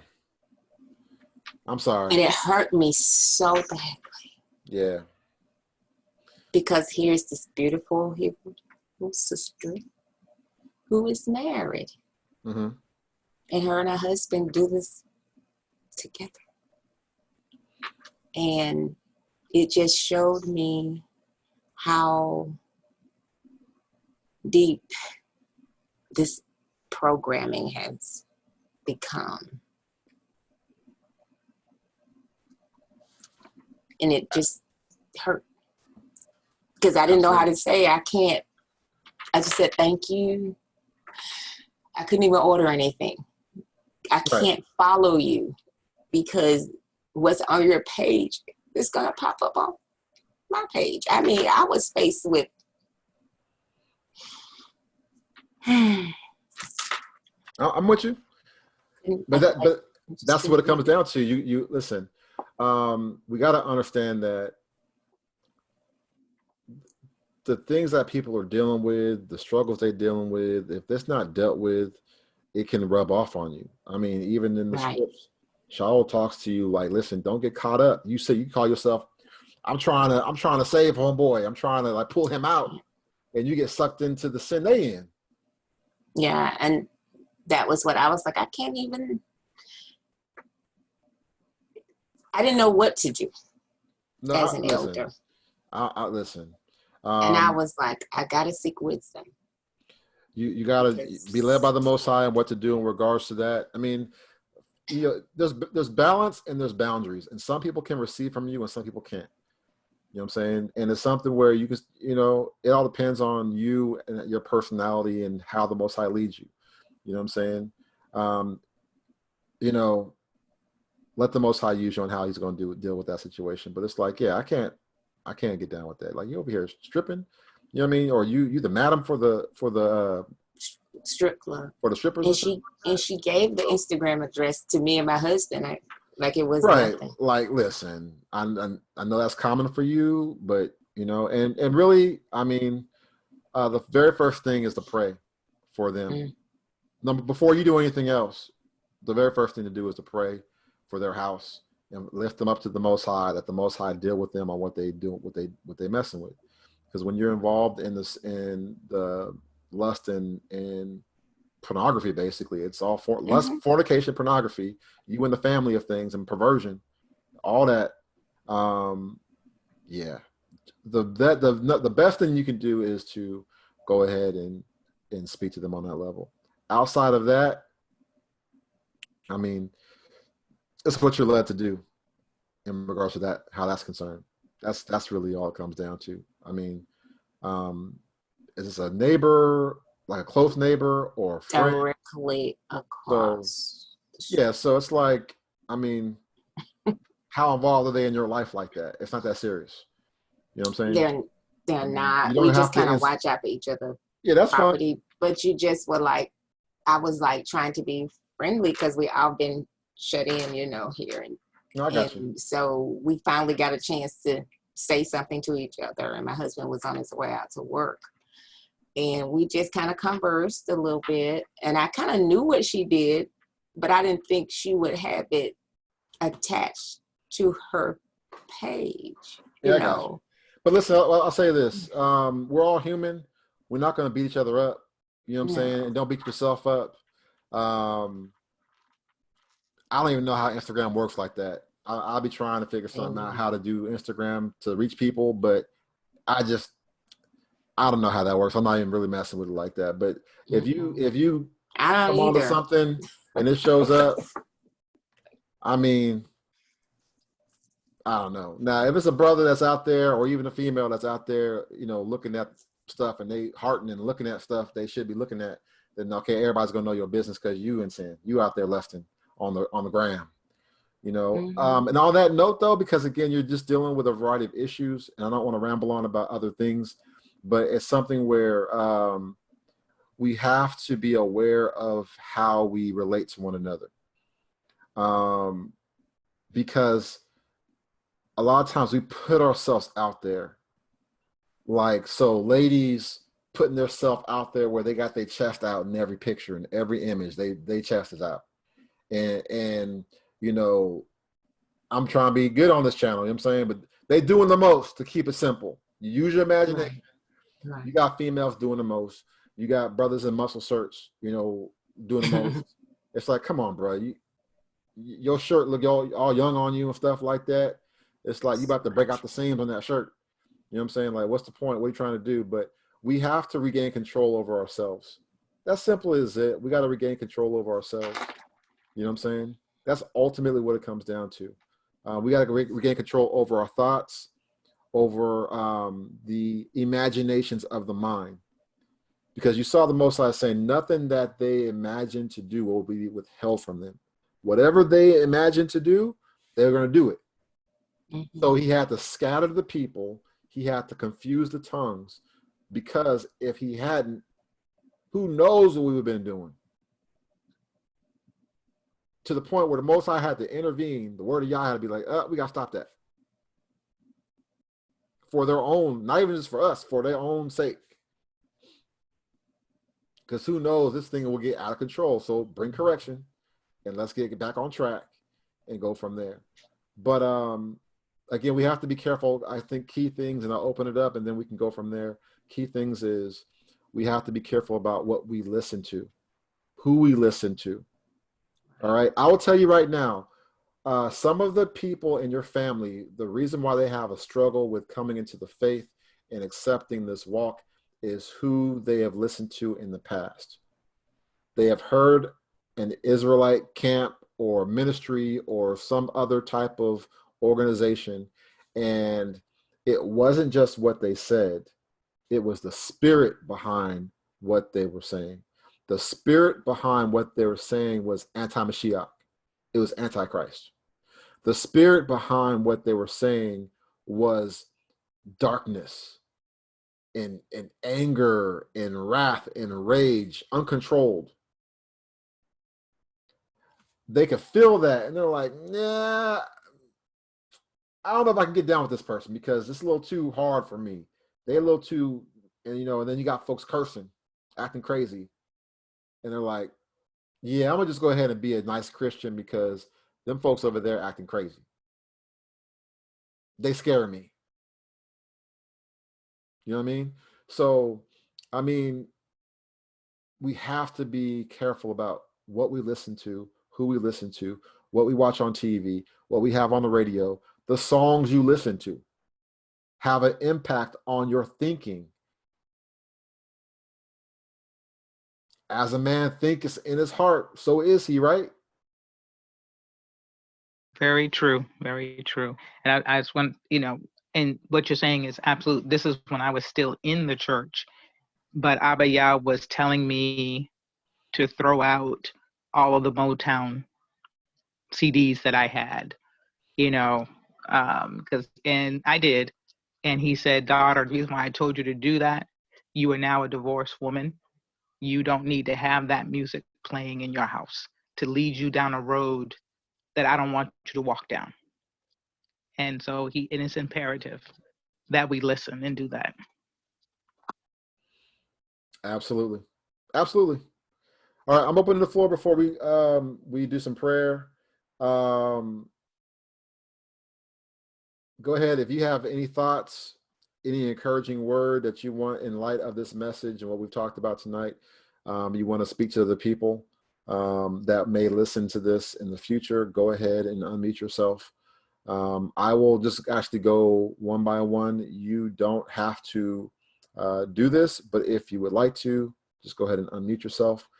If you can't, just let me know in the chat that you're not able to speak right now, and I will move past you right now. But I'm going to just go one by one, starting with my brother Ducey.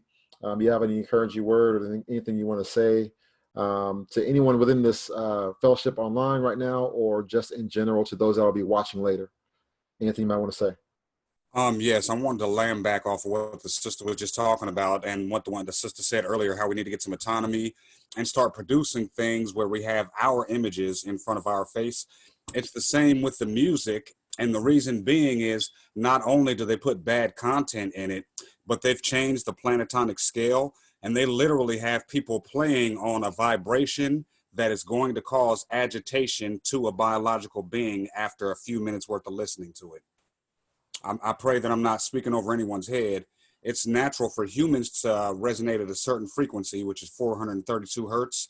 They deliberately started at 440 hertz with the music that they put on the air. So a lot of times it'll invoke emotions, and you'll be listening to something and have an emotion come over you and can't understand why or where it's from. And it's because of the frequency that they're flooding us with. So it's important, like y'all were talking about, to have some autonomy. The different Hebrew music and the different things that are on the right vibration are very important for us to get a hold of and let those things be before our ears and our eyes. All right, thank you. Michelle, you have anything you might want to say?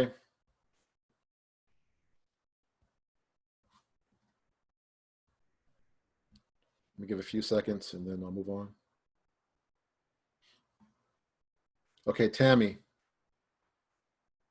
anything you want to say? Okay. I just want to share with the people the scripture that I often repeat to myself, and it's to take every thought captive unto the obedience of the Most High Yah. You know, casting down all imaginations and every high thing that seeks to exalt itself above the word of Yah, and taking every thought captive unto the obedience of Yahushua HaMashiach. We have to filter everything through Yah's word, not through our emotions, not through our traditions, but through the word of Yah. Amen. Amen. Hallelujah.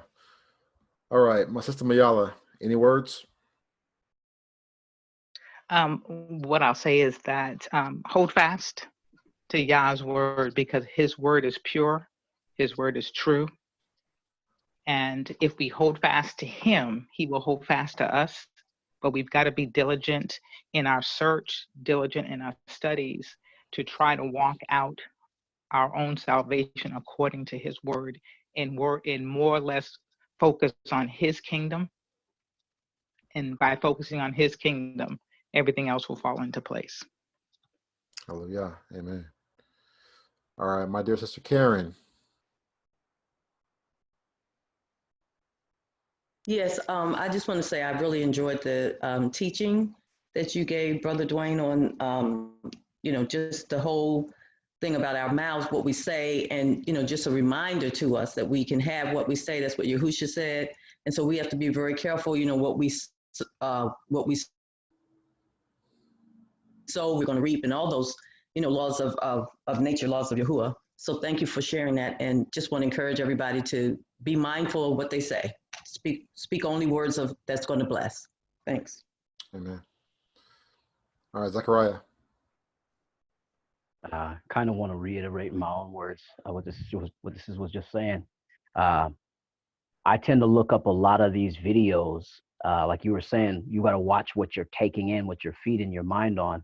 And I'm aware that they're trying to manipulate. So I kind of feel like, in the one sense, I'm trying to be aware so that they're not doing a bunch of stuff that I'm unaware of. And if it comes into your consciousness and you're not aware of it, then it's like, as my understanding goes, it gets by your guard. But at the same time, this lesson, I appreciate this lesson, is right up my alley. It's kind of making me think twice, like, well, how do you know that, taking in so much of it isn't just affecting you anyway? So, I definitely want to get more into speaking life, taking them thoughts captive. I'm gonna look that scripture up and start getting into that. And yeah, praise Yah. Appreciate the lesson. Hallelujah. All right, Daniel.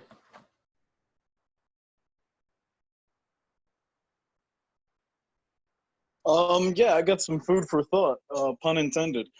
Well, one of the things that's impacted by a lot of this lesson is actually the food that we intake. A lot of this lesson, where we were even discussing like intention and whatnot, kind of gives reason as to why food can taste better when it's made with love from someone that actually cares about us. and might even give some kind of importance as to when you cook food for other people. How are you feeling about it when you do it? What's your intention behind it? Do you care for them? Do you love them? I don't know, just kind of something that was going through my mind during this whole presentation. That's good. Thanks, man. All right, Yvonne.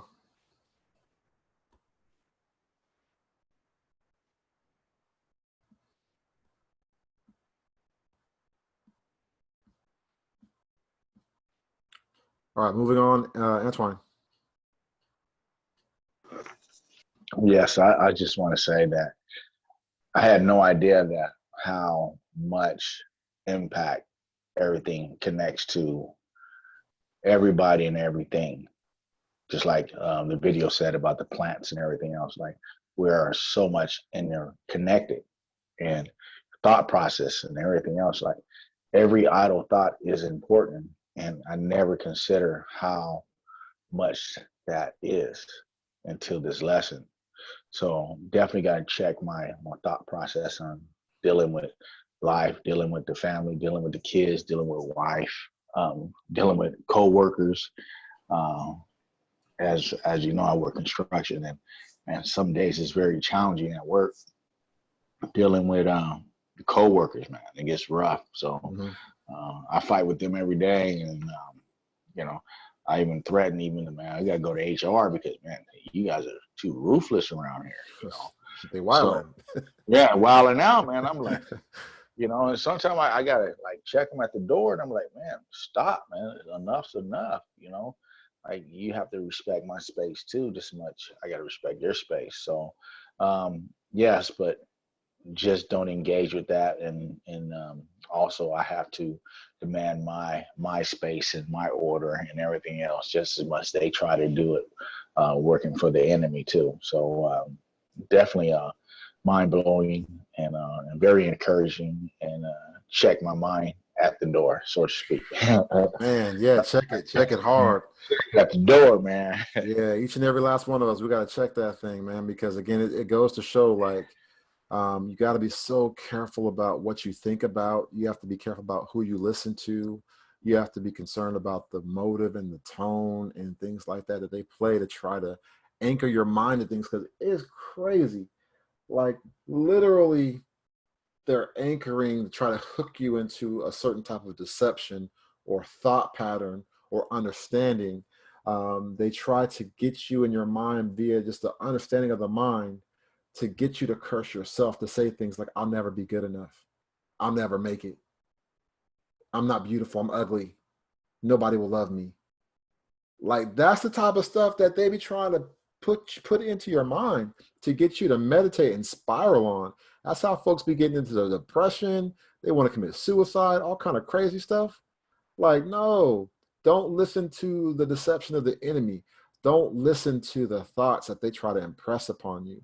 And then you are dealing with spiritual nature, because imagine, I just need you to imagine that you have these people that are influenced by demons and principalities of darkness, which are projecting their desires of evil for you through them, to manifest through them to harm you. Oh, y'all, I'm not trying to go into a whole different lesson, but you talk about in Jubilees, it discusses about how the wicked spirits draw men to commit crimes and lead them astray. Right? And when you really delve into that, which I will get into that eventually, when you delve into that, literally the spirits of the air are influencing the minds of men into darkness. Yeah. It's deep. So these folks are getting thoughts that are implanted into their mind. They walk around and they try to figure out, why am I so angry? Out of nowhere, they're angry as hell and don't know why they're so angry. And then you got it to where some of these folks is dabbling in the occult. They dabbling in witchcraft, and they're opening themselves up to these spirits. Y'all, that's a whole different move. All right, my sister Lisa, any thoughts? Shalom, family. I'm very grateful for this teaching. It was very edifying. It has definitely strengthened me. Family, just continue to strive on a daily and to make that an active choice that's always at the forefront of your mind. I remember I used to work in places that were very, very negative like this. And I used to have to pray before I went in, pray in the middle of the day, pray when I came out. And Right. it's just constant. We have to be very consistent. And this strengthens me in, motivation for behind my consistency. Opens my eyes more to, the levels of things, and even strengthens me in standing up in regards to the things that come out of my family members' mouth. So just be encouraged, family. Like this was definitely a blessing, very, very helpful. Praise Yah. All right, and Donald, if you're still there, go ahead.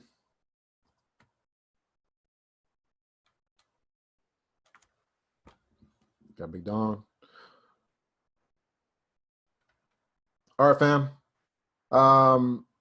Just for time's sake, I know we delved into this quite a bit. I broke down quite a few videos and we kind of went back and forth. I thank each and every one of you for joining. I hope, again, I do pray it was a blessing to you all and allows you to see the importance of guarding your tongue, keeping your tongue. Truly a situation of taking every thought captive, because if you don't, that thought's going to take you captive. If you don't take that thought captive, that thought's going to take you captive. And you don't necessarily even know if that thought came from you or from somewhere else to try to seduce you into sin, to seduce you into pride, to seduce you into the lust of the flesh, which is a variety of reasons. So I'm going to go ahead and pray us out. What I'll probably end up doing is sometime tomorrow, earlier than now, I will do the testament of the 12 patriarchs in regards to Joseph, and then we'll go from there. So right now I'm going to go ahead and close out in prayer. And, let me just go ahead and pray. I'm going to pray in general, but I'm also, in my mind, I'm thinking of some of the individual issues that we brought up today. Okay. Abba Yah, I just thank you for this time again that we've had to come before your throne of grace and mercy.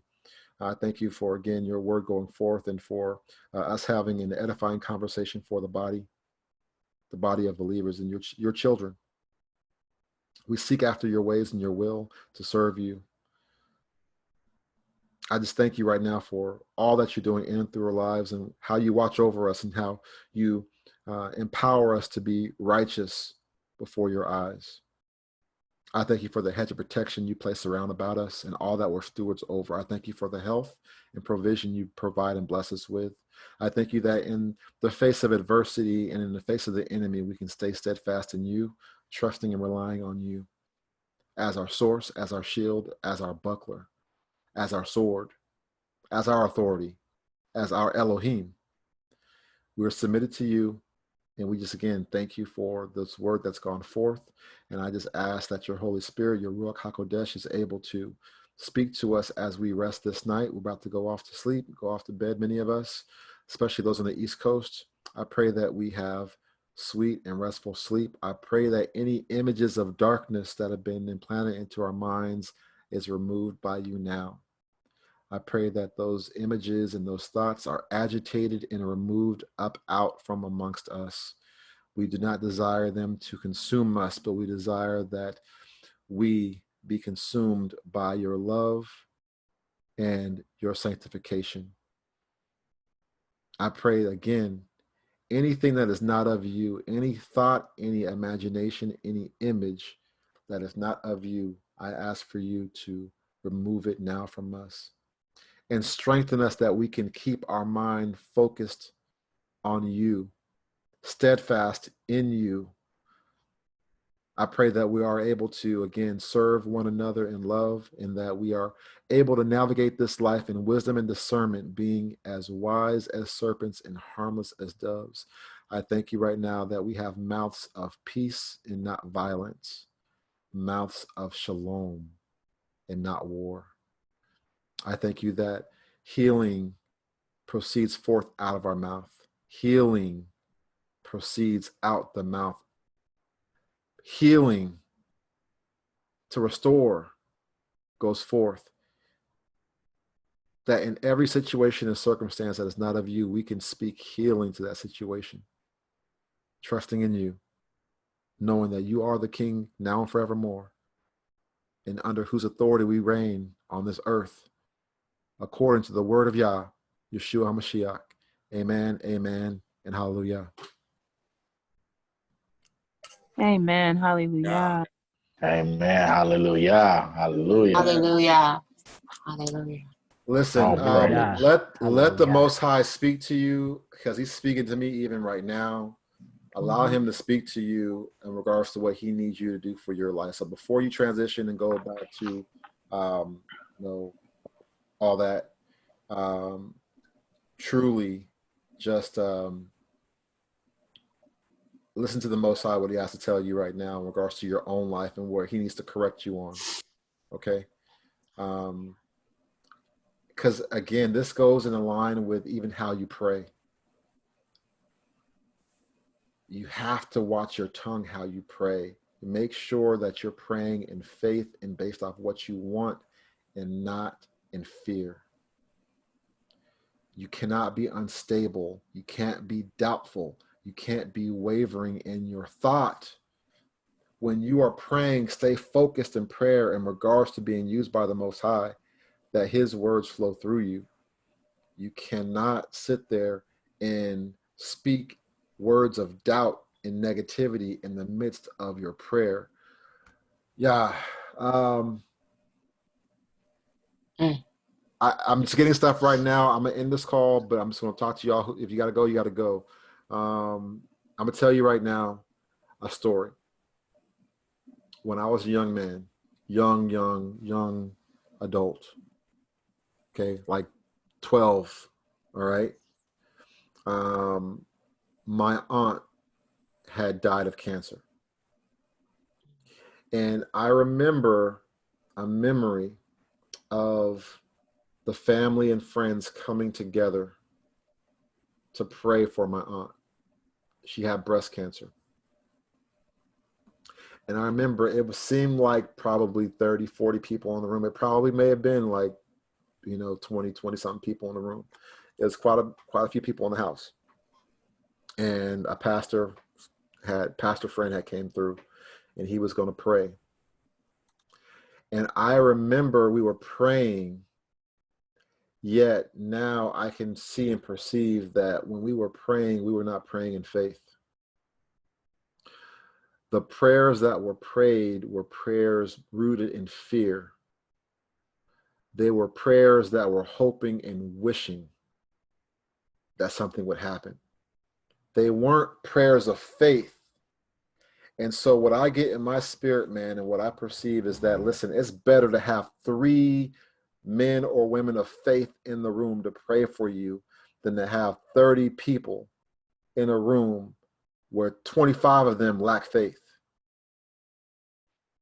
Because while you sitting there praying, they over there vibrating in the image of fear and doubt and wavering.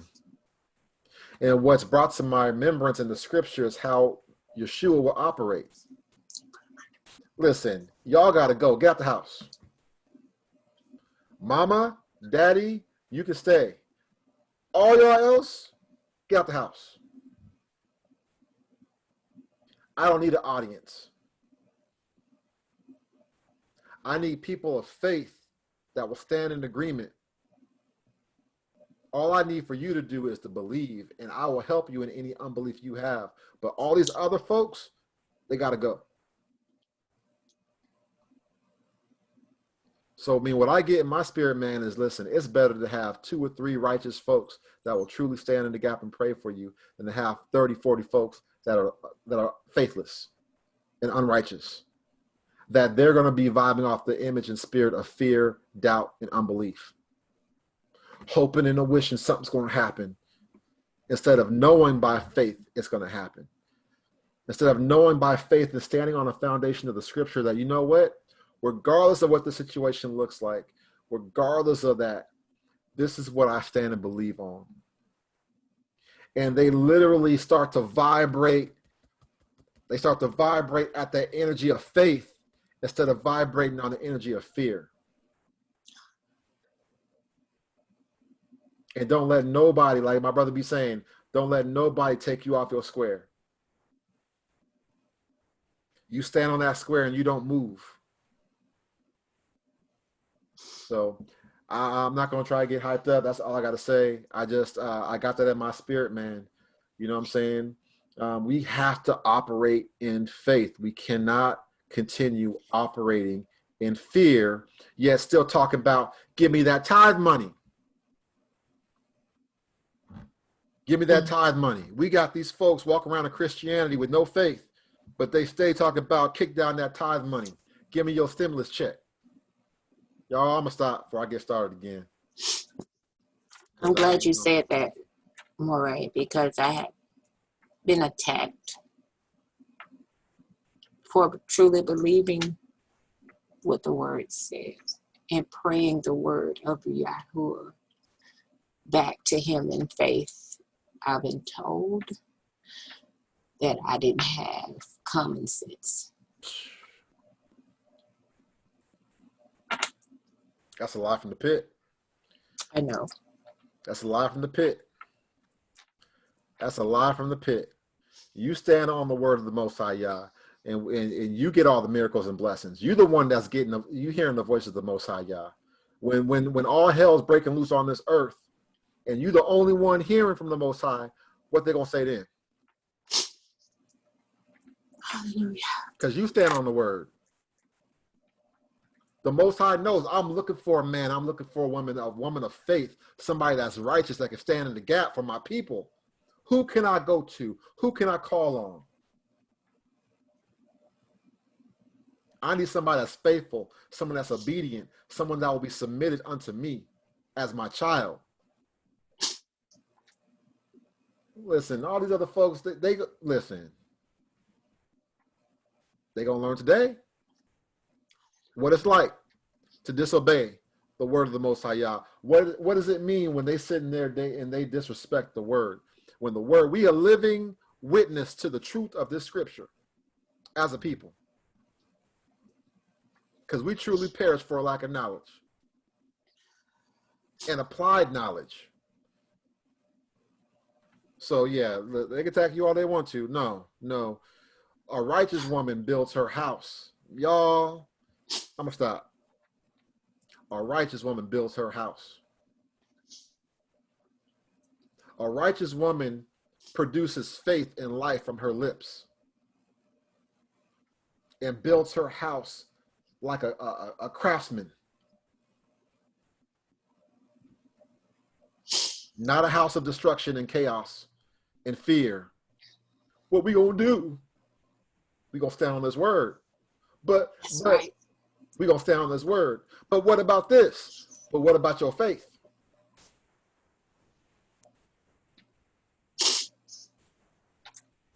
I don't care what we go through. We gotta stand on the word of the Most High. And if not, well, you're just kind of being ridiculous with it. It's not that serious. It is very serious. Listen, oh my goodness. People don't even know. They don't even know. Listen, the Most High is not moved by nothing but faith in his word. He don't care about your crying. He don't care about your tears, your circumstance. Because guess what? People live, people are born, and they die. Right. That's life. That's the process. Anybody moved by your situation? But he's moved by your faith. So even with the Canaanite woman sitting there, master, my daughter. He was like, listen, I'm only sent to the lost sheep of the house of Israel. I'm not casting the bread to dogs. Not today. I got a purpose. I'm focused. But she was so submitted to the orders. Listen, I understand all that, but listen, even the dogs deserve to eat at the master's table. So, daughter, your faith it's done. Hallelujah. It's done. Hallelujah. So, yeah. Stand in faith without wavering, and don't let nobody. I don't care if they're family members. I don't care if your kids, you got grandkids. I don't care if your hairstylist. I don't know, whoever. Like, you stand on that word and don't be moved by what influence they thought about how you live your life in faith. No way. No way. We are the Most remnant. has proven himself all day, over and over and over and over. So I stand on what I know. That's right. Because I know his word is truth. And if it is truth about who we are, who he is, everything else is truth too. Listen, the thing about it also is that we're so close, and you have to understand that he's going to reward you for your faithfulness, okay? And where you are at in the process on the path for your life, because the Most High has you on the path for your life. And there's things that you have to do that only you can do. I can't do it. You can do it, and you've been called to do it. And so in that appointed time and season, we're all going to be looking to you to bring forth what the Most High has put within you. Every last one of us has a gift, a talent, some type of ability and skill set that the Most High has placed in you, an anointing he's placed on your life. And so we have to stay obedient, because listen, the enemy, all he has to do is bring doubt and confusion. That's it. That's it.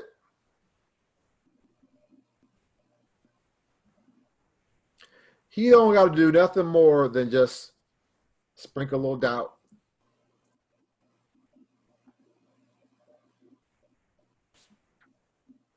That's it. And so are you going to move off that doubt? Is he going to be able to move you off your square by influencing you to make you think, oh, you crazy, you doing too much, no. Nope. All right. I'm sorry, y'all. I'm not trying to get too deep. Anybody have anything else they want to say before we close? Before we just say shalom? Anybody else? We good? Check out James 3 and start in the 5th chapter when you get a chance. Oh, that's my favorite. Yes, I thought somebody was going to bring it out. Oh. Even so, the tongue is a little member. It boasteth great things. Behold, how great a matter of fire it kindleth. And I'll leave it at there, family. Go ahead and check out the rest when y'all get a chance, because it's so true and it so speaks to what we're going through, what we're talking about right now. Hallelujah. Hallelujah. Hallelujah. All right, y'all. Well, listen, enjoy the rest of your evening or the rest of your night. I appreciate you guys that were able to come on here. A little rocky at the beginning, but we made it through. Had to check my emotions because it got me off kilter because I was really hot. But we prayed for you. I do appreciate you. Yeah, we prayed for you.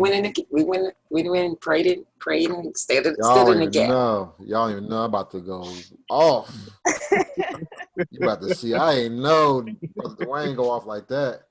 It's by the Ruach HaKodesh. Right, this indignation though, man, because you had just said something. It yesterday. Literally He just said it said yesterday. Right. It was even pretty detailed too. Right. Listen, I don't like having to go through all that, but like, let me break this down in the beginning, the order, discipline, and we straight. And then to just like, y'all. And I got them good studio headphones, so I hear everything. Uh.